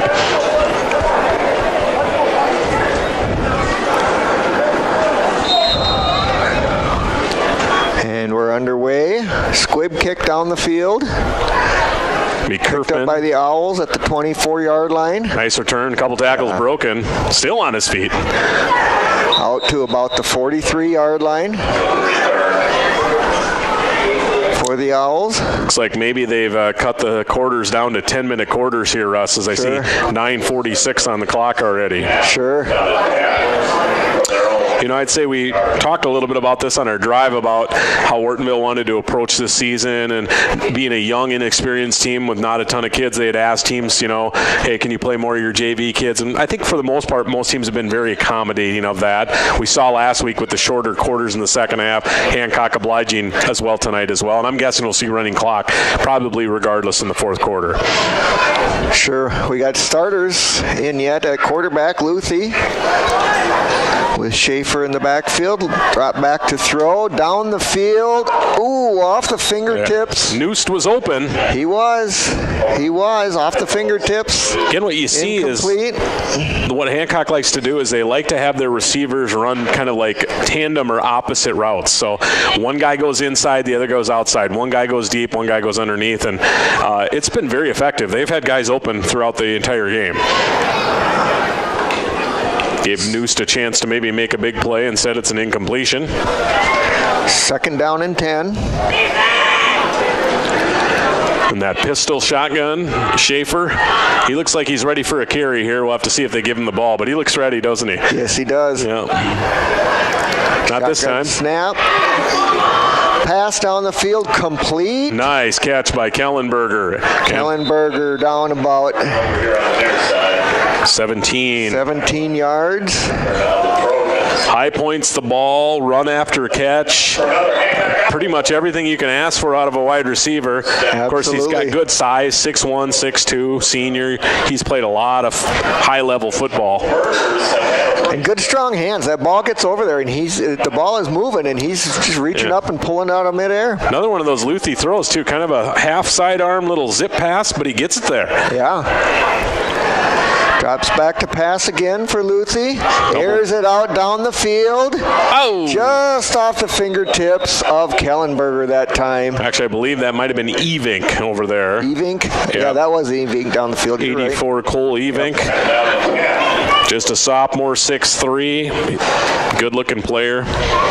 Yeah, big tall guy. Must run in the genes. You know, his brother Chase is at NDSU now, so he's a little bigger and a little heavier, but that kid was, man, what a good high school football player he was. Interesting to see as he, I believe, is going to be more of a defensive player in college, how he ends up doing up with the Bison. Took the shot there, second down. Shotgun formation once again. Pitch over to Schaefer.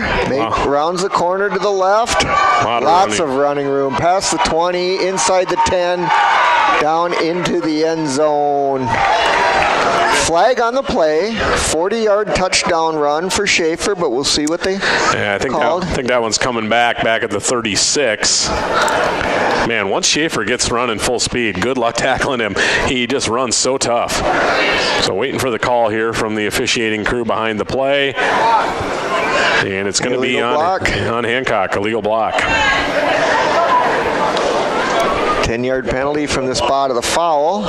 So probably only cost them about 5 yards of field position, but what it really did is it took off a 40-yard touchdown, which was highlight worthy. That was a nice run by Schaefer. They actually gave him 15-yard penalty. So maybe a chop block or a low block like that maybe is what they're going. So 15 yards, and that was from the spot. So it'll be about a second and 20, it looks like. Second down, 20 yards to go. Ended up costing them about 10 yards of the field because it was about 5 yards down. And brought back a touchdown. Yep. Shotgun snap, looking to pass down the field. That's Kellenberger again, and there he goes. Sidestepping into the end zone for Kellenberger. 50-yard touchdown pass. 50-yard pass play.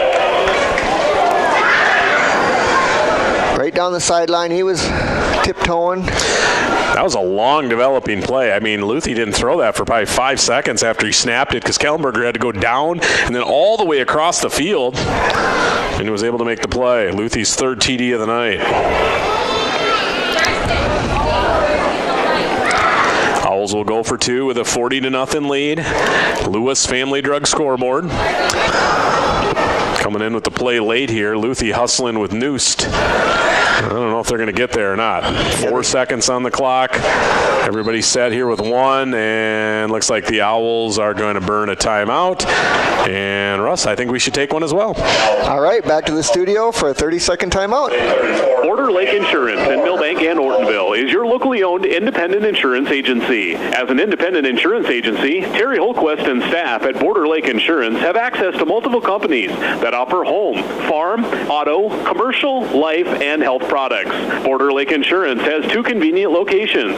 Stop by or call their Main Street office in Millbank, 605-432-5884. Or in Ortonville, call 320-839-6145. Located in the Senbank building. Border Lake Insurance. Insurance agents you can count on. It is 28 minutes after 8 o'clock as we head back to Morris and Adam and Russ.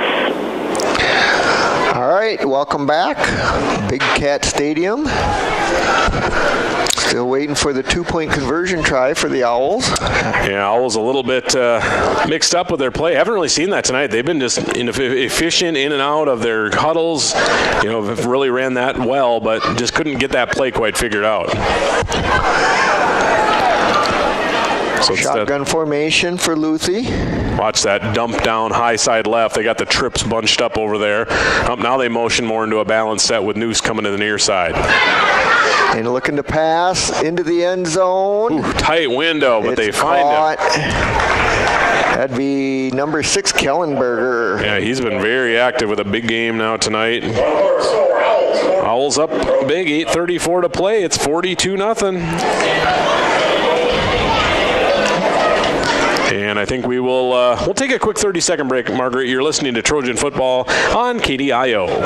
Ortonville Area Health Services offers professional driving assessments to help you or your loved one stay safe and confident behind the wheel. Whether you're recovering from an injury, adjusting to new medications, or noticing age-related changes in vision or mobility, this evaluation can help. Each assessment is conducted by Wayne Dardis, a licensed occupational therapist and driver rehabilitation professional, and includes cognitive screening, vision screening, and physical assessment. To schedule your driving assessment, call OAHS 320-839-6157. Well, let's see how things are going now over at Big Cat Stadium with Adam and Russ. All right, Owls lined up for the kick. Nice high kick over towards Kiefler. Lets it bounce, picks it up at the 22-yard line. Just across the 25 before he's hit and driven backwards.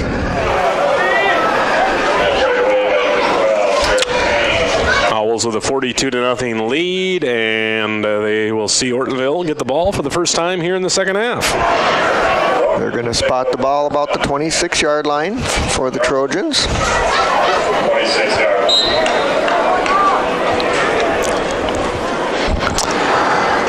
Looks like for the Owls here, looks like starting to see some second-team kids in now on defense. Maybe a full complement of their younger guys, I would say. 8.5 minutes to go. Hand off to Kirby. He breaks it up the middle. Fumble on the play. Looks like he might have fallen on it. Yeah, fumbled forward as he was momentuming forward. And I think they'll call his momentum down on a gain of 7 there. Yeah, looks like for the Owls, we're seeing quite a few new numbers in on the play. Got Easton Knoll in as a freshman defensive lineman.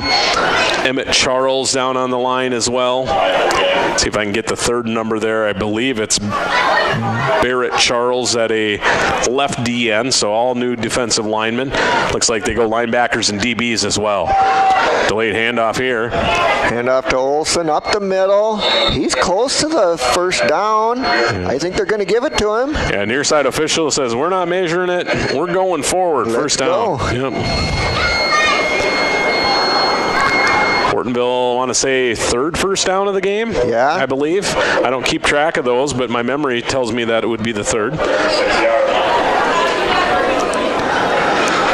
And now, of course, for Ortonville, you're going to pretty much keep your main guys in there. They do rotate some guys. Just try and get that offense ran efficiently. Do something positive. What can you take out of this second half, even if it's against second-team Owls, to move forward into next week? Absolutely. Get something moving. Get a drive going. Move it down the field. Handoff to Olson, up the middle again. Oh, he broke a tackle there. He's going. He's across the 50-yard line. About a 15-yard carry there. Oh, man, Avery Hughes took the brunt of Kirby Olson. He was blocking downfield, got a little out of position, and Kirby just blew him up. Looks like Avery's okay, but oh, what a run by Kirby. I think Kirby decided not to get tackled on that one. I guess, yeah. Yep. They spot the ball at the 48-yard line of the Owls, so the Trojans across midfield. Second time tonight across midfield. Yep. Did so earlier in the game before, was that the turnover on the hook and ladder? Maybe that was a different drive, but definitely the second time into Owl territory for sure. Single setback is Olson once again. Shotgun snap, handoff to Olson. He is hit in the backfield, but he bounces off. I was going to say, rumbling down the field. Big time on the play. Big time hold here on the Ortonville side. Yeah. One so egregious you just had to call it. So that play will come back, negating the 7 or 8 yard gain. I would say 7 8 yard gain, yeah. And the hold right on the line of scrimmage, so it will cost Ortonville that full 10. It looks like, and they'll have first down and long with 6:08 to play here in the third quarter.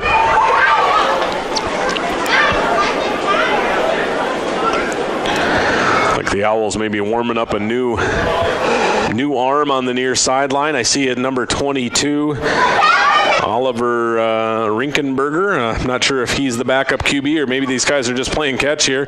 Owen Kiefer. And looks like Gunnar Kerfman's probably the backup, I'm going to guess. He looks like the guy that probably has the arm down there, number 11. Good quarterback number, by the way, as well. Sure. Yeah.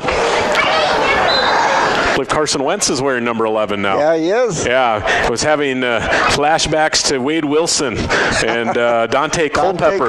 Yeah, getting his roll on. Probably a couple other 11s out there in the Vikings metaverse, but those are the two I could remember from the QB position anyway. Second down, 17. Shotgun snap, bomb down the field. Falls incomplete. That was intended for Cochran. And Cochran's been a little beat up tonight. Yeah. He grabbed that hamstring there, and hopefully that's just a little cramp tightening up, but Trojans went for the bomb and ended up being incomplete. Cochran will stay in the game, so even with a little limp, he's sticking in it. Pretty good pressure there by the Owls. It looks like they even brought a couple extra guys, but Kiefler was able to hang in and deliver. Just not an accurate throw there on first down, so it'll be 2nd and 17. 4 pack of receivers, 2 to each side. Olson the setback to the right of Kiefler. Quarterback keeper there on Kiefler. And they'll blow it forward progress dead. 2 yards maybe? After a gain of a couple, yep. That was a play where maybe the pitch would have been the right move, but I don't think Kirby Olson was in the right spot. I don't think he quite got to that outside edge quick enough. No. So Kiefler just had to see what he could get himself. That's going to bring up a third down, 15 yards to go. 5.5 minutes to go in the third quarter on the Lewis Family Drug scoreboard. Owls working on win number 1. So I was trying to think of the last time they would have gone 0-3, and I'd have to go through Minnesota Scores.net to figure it out. But it's been a while. They have not had a season start like this. And honestly, they're not a bad football team. They've played a really tough schedule early in the season. They played some good teams. Shotgun formation for Kiefler. Fakes the handoff, looking to throw down the field. Scrambling to his right, will keep the ball. Gets down past the 45-yard line. Looks like a gain of 12 I'm going to give Kiefler. So it'll set up at least a 4th down and manageable here to go for it. Nobody would like a 4th and 17, 4th and 5 or 6. 4th and 5 is doable. That's a little more, you got plays in the playbook that you can call now. Absolutely.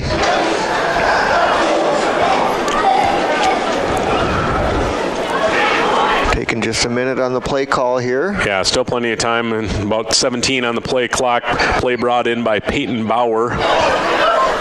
Now they're taking a long time. Yeah, I'm watching the Trojan sideline there, and I believe Josh Lee is who's calling the plays, and he did not look happy with how slow they broke the huddle there. They snapped it with 3 seconds to go. Drops back to pass, throws it downfield, just over the head of Carls. Incomplete. On the sideline. Trojans will turn it over on downs. Hancock ball with 4:08 to play in the third. I'm not sure if that ball's caught. It's even enough for a first down, however. That would have been the other thing there. Yeah, just over his head, off the fingertips. I think it would have been a yard, maybe even 2 yards short, as the Owls will take over again from their Hancock 43, second straight drive there. I think we're going to see a lot of new numbers now on the Owl sideline as they're trying to figure out who should be out on the field here. And let's see who's going to run the show.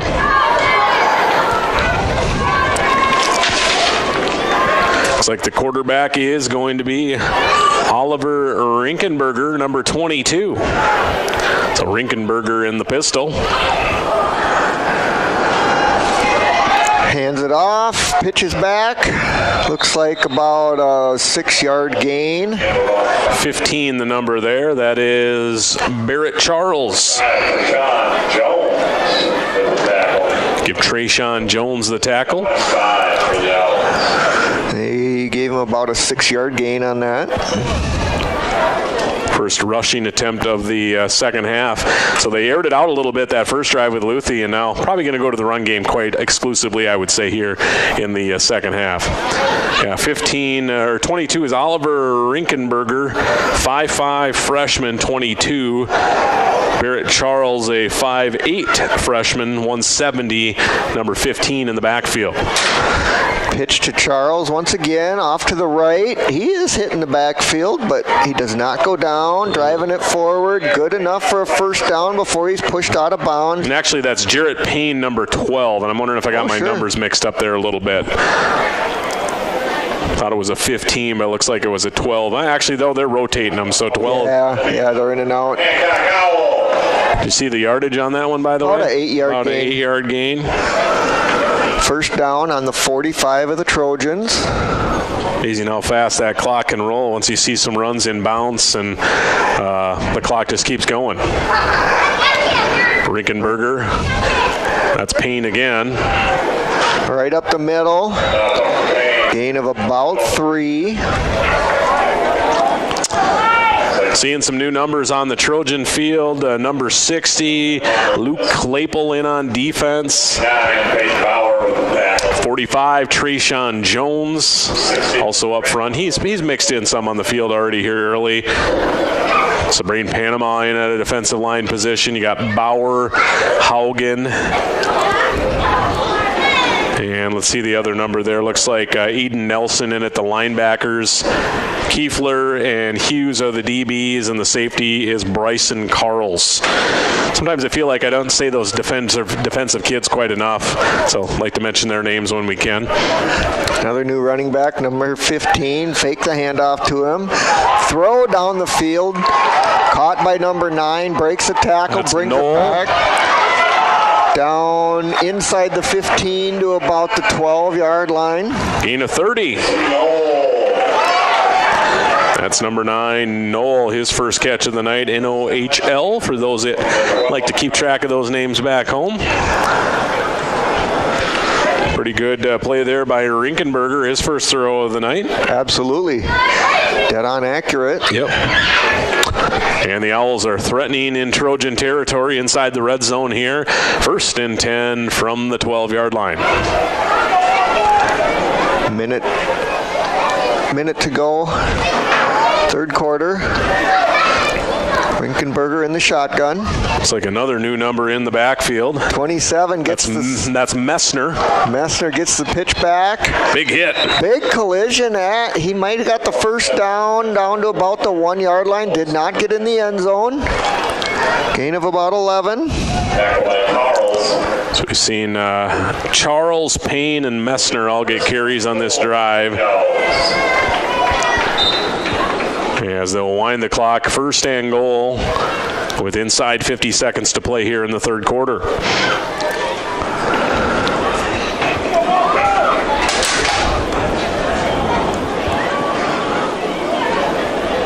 That is Messner in the backfield, number 27. Shotgun to Rinkenberger, hands it off. Bobbles the snap. And that might be our last play of the third quarter, which it's going to be short. They are short. 2nd down. They actually lost a yard there. Back them up to the 2-yard line. Second down and goal for the Owls. Second down and goal from the 2. After a 1-minute break when we return for the fourth quarter. Big Stone Area Hardware in downtown Ortonville is having their annual fall mattress sale with savings up to 30% off on all in-stock Englander and Spring Air mattresses. They have a great selection of mattresses in all sizes from twin to king. Choose from 13 different styles, including adjustable beds, cooling tops, hybrids, memory foam, flippable mattresses, and more. Be sure to check out their closeout mattresses with even bigger discounts. Big Stone Area Hardware is locally owned, and they offer great local service with delivery, warranty claims, and great pricing during their fall mattress sale. Big Stone Area Hardware, downtown Ortonville. The Ortonville Independent and Northern Star are hiring for a graphic designer and sales professional. They're searching for someone motivated, friendly, and eager to learn. In this unique position, you'll put your design talents to work using Adobe Creative Suite and Mac software, while also helping customers with their advertising, marketing, and printing needs. Sales or customer service experience is a plus, but what matters most is that you bring energy, communication skills, and a willingness to grow with their team. Send your resume today to Clarissa at OrtonvilleIndependent.com or call 320-305-1379. 17 minutes before 9 o'clock as we head back to Morris and Adam and Russ. Thank you, and we're back here at Big Cat Stadium once again. 10 minutes on the clock for the fourth quarter. Owls have the ball once again, 2nd down and 2 at goal at the 2-yard line after the 1-yard loss.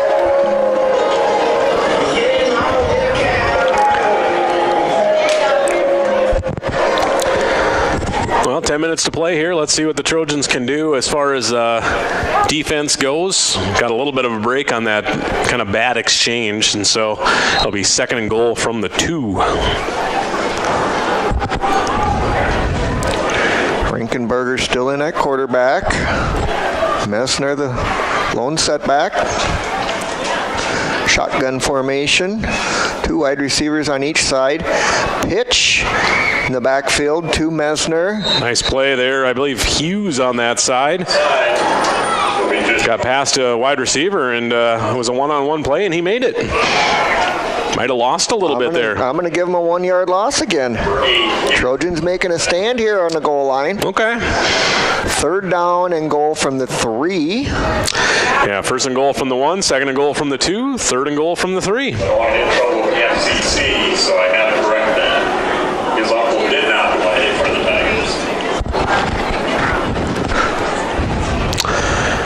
Tigers. Clock rolling along here on a dark Friday night.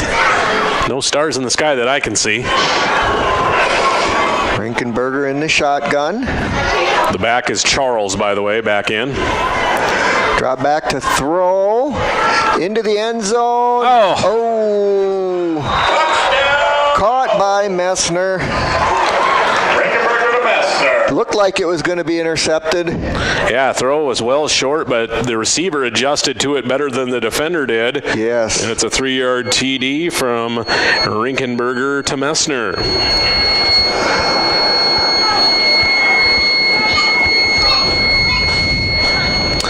And so the Owls convert on 3rd down and goal. They add to their lead 48-0. And they're going to look to add to it with a 2-point try here. Messner, the lone setback again. A little motion going on. Handoff to Messner. Barrels his way in. Finish it off. He's in for the 3-point conversion. Into the end zone for the 2 points. 57 remaining. 50-0. We'll take a 30-second timeout. Back at the studio. Runlin Excavating in Big Stone City does the job right. Whether you're building a new home, need fill, need to knock an old building down, maybe you need a new driveway. Well, that's what they do. It's always better to hire locally. And Runlin Excavating has been here for a long time to make sure the job is done the way you want it done. For all of your excavating needs, see Runlin Excavating in Big Stone City. 13 minutes before 9 o'clock, 64 degrees outside, and we've got some heavy rain here in Ortonville. But we're headed back to Morris and Adam and Russ. All right, welcome back. We got Cochran and Kiefler in the back to receive the kick. 9 minutes to go of the 4th quarter. Owls kicking off. Short kick, lands at the 30 and rolls, almost went out of bounds, picked up by Cochran. He stepped out of bounds, picked it up about the 25, ran it back about 4 yards. He almost could have let that one go out of bounds. I actually was going to say the same thing. And they will let the clock roll here as Ortonville gets set for only their second offensive possession of the second half. They're going to give him the ball on the 29-yard line, 1st down and 10.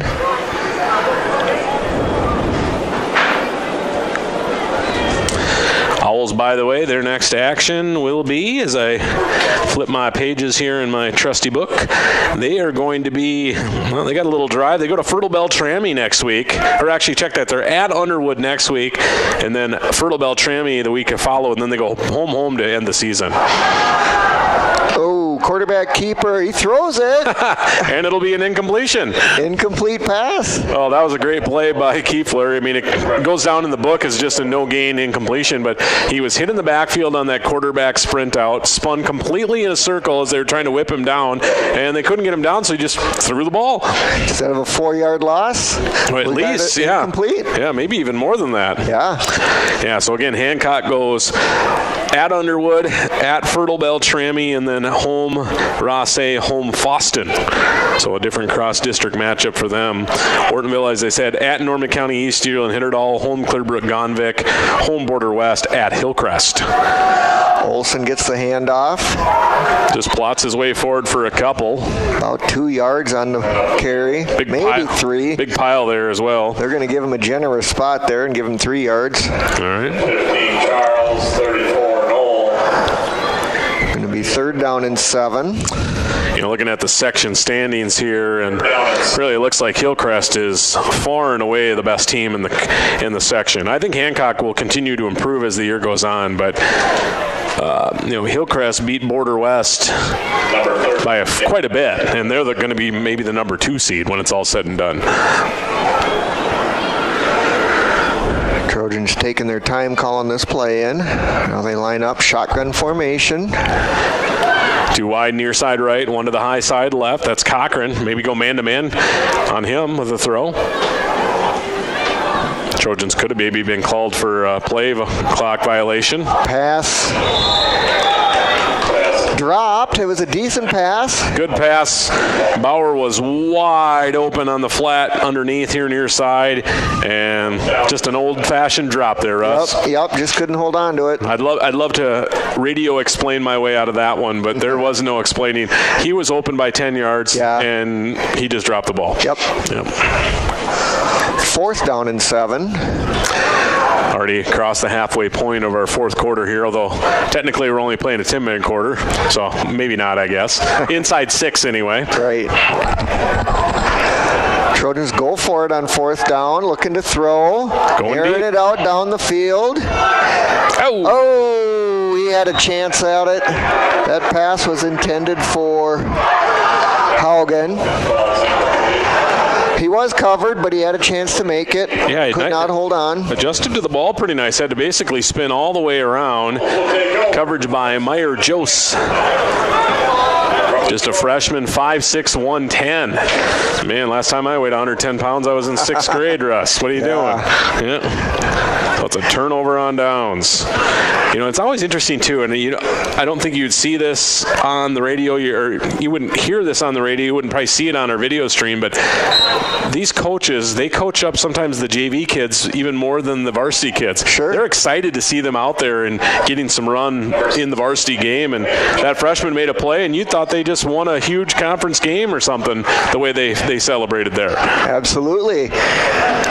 And that's good for the freshmen. Good experience for them. I would agree as well, yep. Rinkenberger takes the snap, pitches it to Charles. Breaks the tackle. Down to the left side. He is close to the 1st down marker. We'll see where they spot it. Trayshawn Jones took a pretty big hit on that ball carrier, shaken up, but he looks like he's all right. They're giving him 10 yards on that, and a 1st down for the Owls. So in that second half back rotation, it's been Charles, Payne, and Messner kind of exchanging carries here.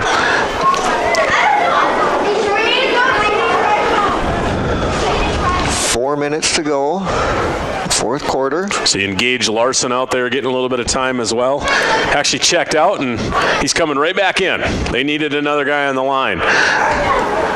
Rinkenberger, shotgun, pitches it to number 5. We got a new back in there. Okay. He's driving down short of the 1st down.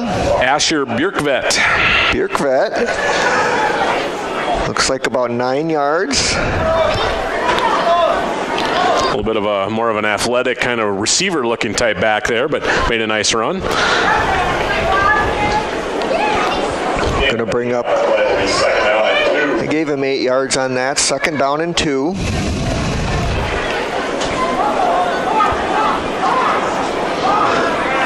Two wide receivers each side.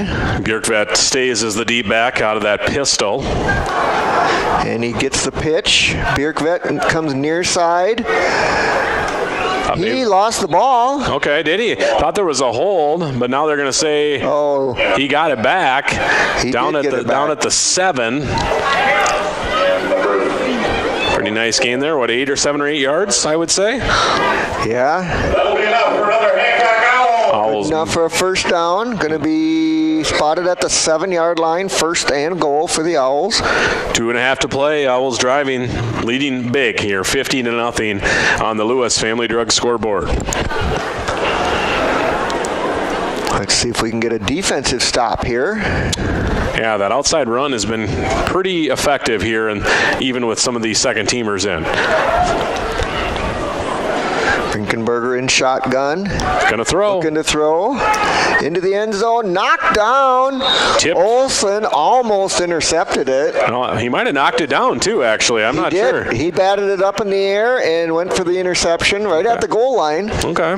Falls incomplete. 2nd down, 7. 2nd down and goal from the 7. I actually think the Owls, if they wanted to, could maybe even just kneel on the ball here. Absolutely. It'd be very close. I think they still would give the ball back, but you know what? Young kids, they want to score. They want to do something positive on the field, so I'm guessing they probably will try to do so as Charles is back in the backfield now.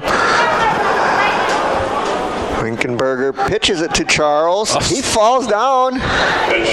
Tripped over the 10-yard line. Honestly, it's been raining for days. Yeah. This field, it's turf with, I'm sure, a great drainage system. That's really the first time we've seen anything like that the entire game. -2 yards on that. And I'm not sure, what they allow for cleats on this field, if they'd allow him to wear cleats or not. But, he tried to put a foot in the ground and cut back up, and it was not happening. So he'll lose 2, I believe. 3rd down and goal from the 9. Inside a minute now to play. 2 wide receivers each side. Charles in the backfield. Rinkenberger, shotgun set, fakes it to Charles, looking to throw, rolls to his left, gonna pull it down and run, and he is not gonna make it. He's inside the 5, down to about the 2 or the 3. We'll see where they spot it. Looks like the 3-yard line, so a 6-yard gain. It will be 4th down. Oh, it was a fumble, and they did lose it, so it will be Ortonville ball. Trojans get the ball. Yeah. Nice. And that probably was the last play of the game there, Russ. Looks like it. All right. Well, they got their defensive stop like we were looking for. Yeah, a little bit of moving clock and then the turnover as well, and that's going to be your ball game, Russ. Sure. Hancock 50, Ortonville nothing on the Lewis Family Drug scoreboard. We will be back to Big Cat Stadium in Morris to put the final touches on this one. We'll do that in 3 minutes with our postgame show here on KDIO. Haslett Construction in Ortonville, Minnesota is known for their quality work. Additions to the Valley Queen Cheese Factory and First Bank and Trust, St. Lawrence School, Millbank Elementary, Ortonville Area Health Services, and the Big Stone County Highway Department Garage, and so many other projects over the years. They are known for their quality work and professionalism on the job. That's what makes Haslett Construction the contractor you want for your building project. Go with the people you trust. Haslett Construction, Ortonville, Minnesota. Conroy Eye Care in Ortonville and Appleton has 20 years experience in the care and treatment of your eyes. Check with them for all your eye health needs. Glasses by Nike, Fitovers, Jimmy Choo, and Ray-Ban are just a few of the brands they feature. Dr. Chris always has the latest equipment for diagnosis and treatment for your eyes. Conroy's is a family eye clinic with care options for you and your family, and they offer emergency eye treatment after hours. Contact Conroy Eye Care at 320-839-2608. Here's where the good ideas come from. Street Graphics, Main Street, Millbank, working with local schools to provide ideas and solutions for fundraising. They can customize a design just for you. T-shirts, trophies, banners, buttons, contract printing, they do it all. They work in quantities from 1 to 5,000. Printing and promotions, they print on anything but paper. See them at streetgraphics.com. That's graphics with an EX. Main Street, Millbank, South Dakota, streetgraphics.com. Lewis Family Drug is your one-stop location. In addition to quality prescription and non-prescription drugs with free delivery, Lewis has a huge selection of everyday basics and name brands and specialty items, always at affordable prices. They carry seasonal items, fabrics, crafts, and groceries. Shopping at your local Lewis Drug is more simple and more rewarding than ever. Download the Lewis mobile app to add on-the-go convenience to your errands. Lewis Family Drug. Everyday savings close to home. Hi, this is Steve with Progressive Collision and Glass. Everyone wants their car looking great. Let my experienced staff at Progressive Collision and Glass help you. Whether it's accident damage, a cracked windshield, hail damage, or you just like your car cleaned and detailed and looking its very best. Did you know that we will even pick up your car and bring it to the shop for the needed repairs and detailing? Here at Progressive Collision and Glass, we go the extra mile for you. So stop by Progressive Collision and Glass or just give us a call at 839-2255. We're located right on Main Street in Ortonville. Border Lake Insurance in Millbank and Ortonville is your locally owned independent insurance agency. As an independent insurance agency, Terry Holquist and staff at Border Lake Insurance have access to multiple companies that offer home, farm, auto, commercial, life, and health products. Border Lake Insurance has 2 convenient locations. Stop by or call their Main Street office in Millbank, 605-432-5884, or in Ortonville, call 320-839-6145. Located in the and Bank Building. Border Lake Insurance. Insurance agents you can count on. It is 9 o'clock from 1350 AM, 94.5 FM, KDIO, Ortonville, and streaming online at BigStoneRadio.com. As we head back to wrap things up tonight with Adam and Russ. Welcome back, as we're going to put a wrap on this one from Big Cat Stadium here on the University of Minnesota Morris campus. All Owls, as they would dominate from start to finish, both on the scoreboard and in the stat book. 50-0 Hancock over Ortonville, a final on the Lewis Family Drug scoreboard. Pretty balanced attack from Hancock. I just thought they had a few too many weapons. Luthi was very efficient throwing the football. Winston Schaefer was running hard from the onset. Trojans, did make some improvements. I thought the snap game was obviously much improved. But Hancock just a little deeper, a little more experienced, a little more athletic, Russ. Absolutely. All right, let's run through some scoring here. First off, quarter scores. Hancock led 22-0 after one quarter. Schaefer with a 71 and a 1-yard touchdown. Nathan Kellenberger had a 25-yard rushing one as well in that quarter to give 22-0. Luthi would connect on a couple of touchdown passes in the second corner. He'd find Kerfman on a wild scrambling pass play from 42 yards out, and then he'd connect on a short one down the middle to Kellenberger for a pair of second quarter touchdown passes. Hancock 34-0 after first half of play. One touchdown in the third quarter. Luthi a 50-yard TD to Kellenberger. 2-point conversion good. After three, it was 42-0. And then backup quarterback Rinkenberger would find number 27 Isaac Messner on a 3-yard touchdown pass and a 2-point conversion good to make it a 50-0 final. Let's run through some stats. First half of the Owls, a lot of yards here tonight. I had them for 329 yards in the first half alone. They would end up with 485 yards of total offense, 253 rushing, 232 passing. Winston Schaefer would lead the rushing attack, 7 carries for 146 yards, and he would end up with 2 first-quarter touchdowns. Luthi throwing the football, 10 for 20, 3 touchdowns, 1 pick, 199 yards. Rinkenberger was 2 for 3 for 33 yards and a touchdown in relief. Kellenberger, the big play receiver tonight, he ended up with 6 catches for 112 yards and 2 touchdowns. Kerfman was a big play receiver, 2 for 65 and a 42-yard touchdown, and then Messner caught that 3-yarder as well. 253 rushing, 232 passing, 485 total. 3 penalties for 25 yards, and the Owls did end up with 3 turnovers, 2 fumbles and an interception.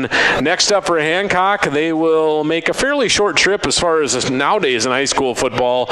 They will be at Underwood next Friday night. Trojans offensively, not a lot to pass along. 66 yards rushing total. Kirby Olsen, 17 carries for 51. Passing, Kiefler had a tough night throwing the football, Russ. 2 for 13 for 21 yards. Or actually 3 for 13 for 21 yards. And the big play leading receiver was Haugen, 1 for 16. And then it was 2 catches for 5 yards for Cochran. 66 rushing, 21 passing, 87 total. 4 penalties for 25, and the Trojans had 1 turnover. It was a fumble. Next up for Ortonville, another long road trip at Norman County, East Ullin, Hitterdal next Friday night. Well, Russ, any final thoughts before we put a bow tie on this one? Well, we've talked about the line. They got to get some better blocking and get through the other teams. They did better with the snaps tonight.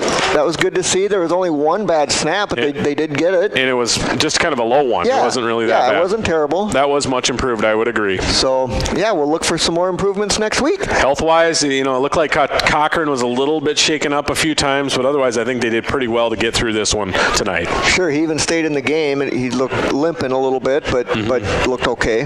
All right, we're going to say goodnight. I want to thank Margaret back at the studio. Great job as always. Big thanks to all of our Trojan sponsors. Of course, that also would include Ortonville Area Health Services, who brings you tonight's video stream coverage as well. I want to thank all of our other sponsors and you, the listener. For Russ Minahan, I'm Adam DeShiel saying goodnight from Big Cat Stadium. A final score on the Lewis Family Drug scoreboard: Hancock 50, Ortonville nothing. Join us tomorrow morning for Coach's Corner at 9 a.m.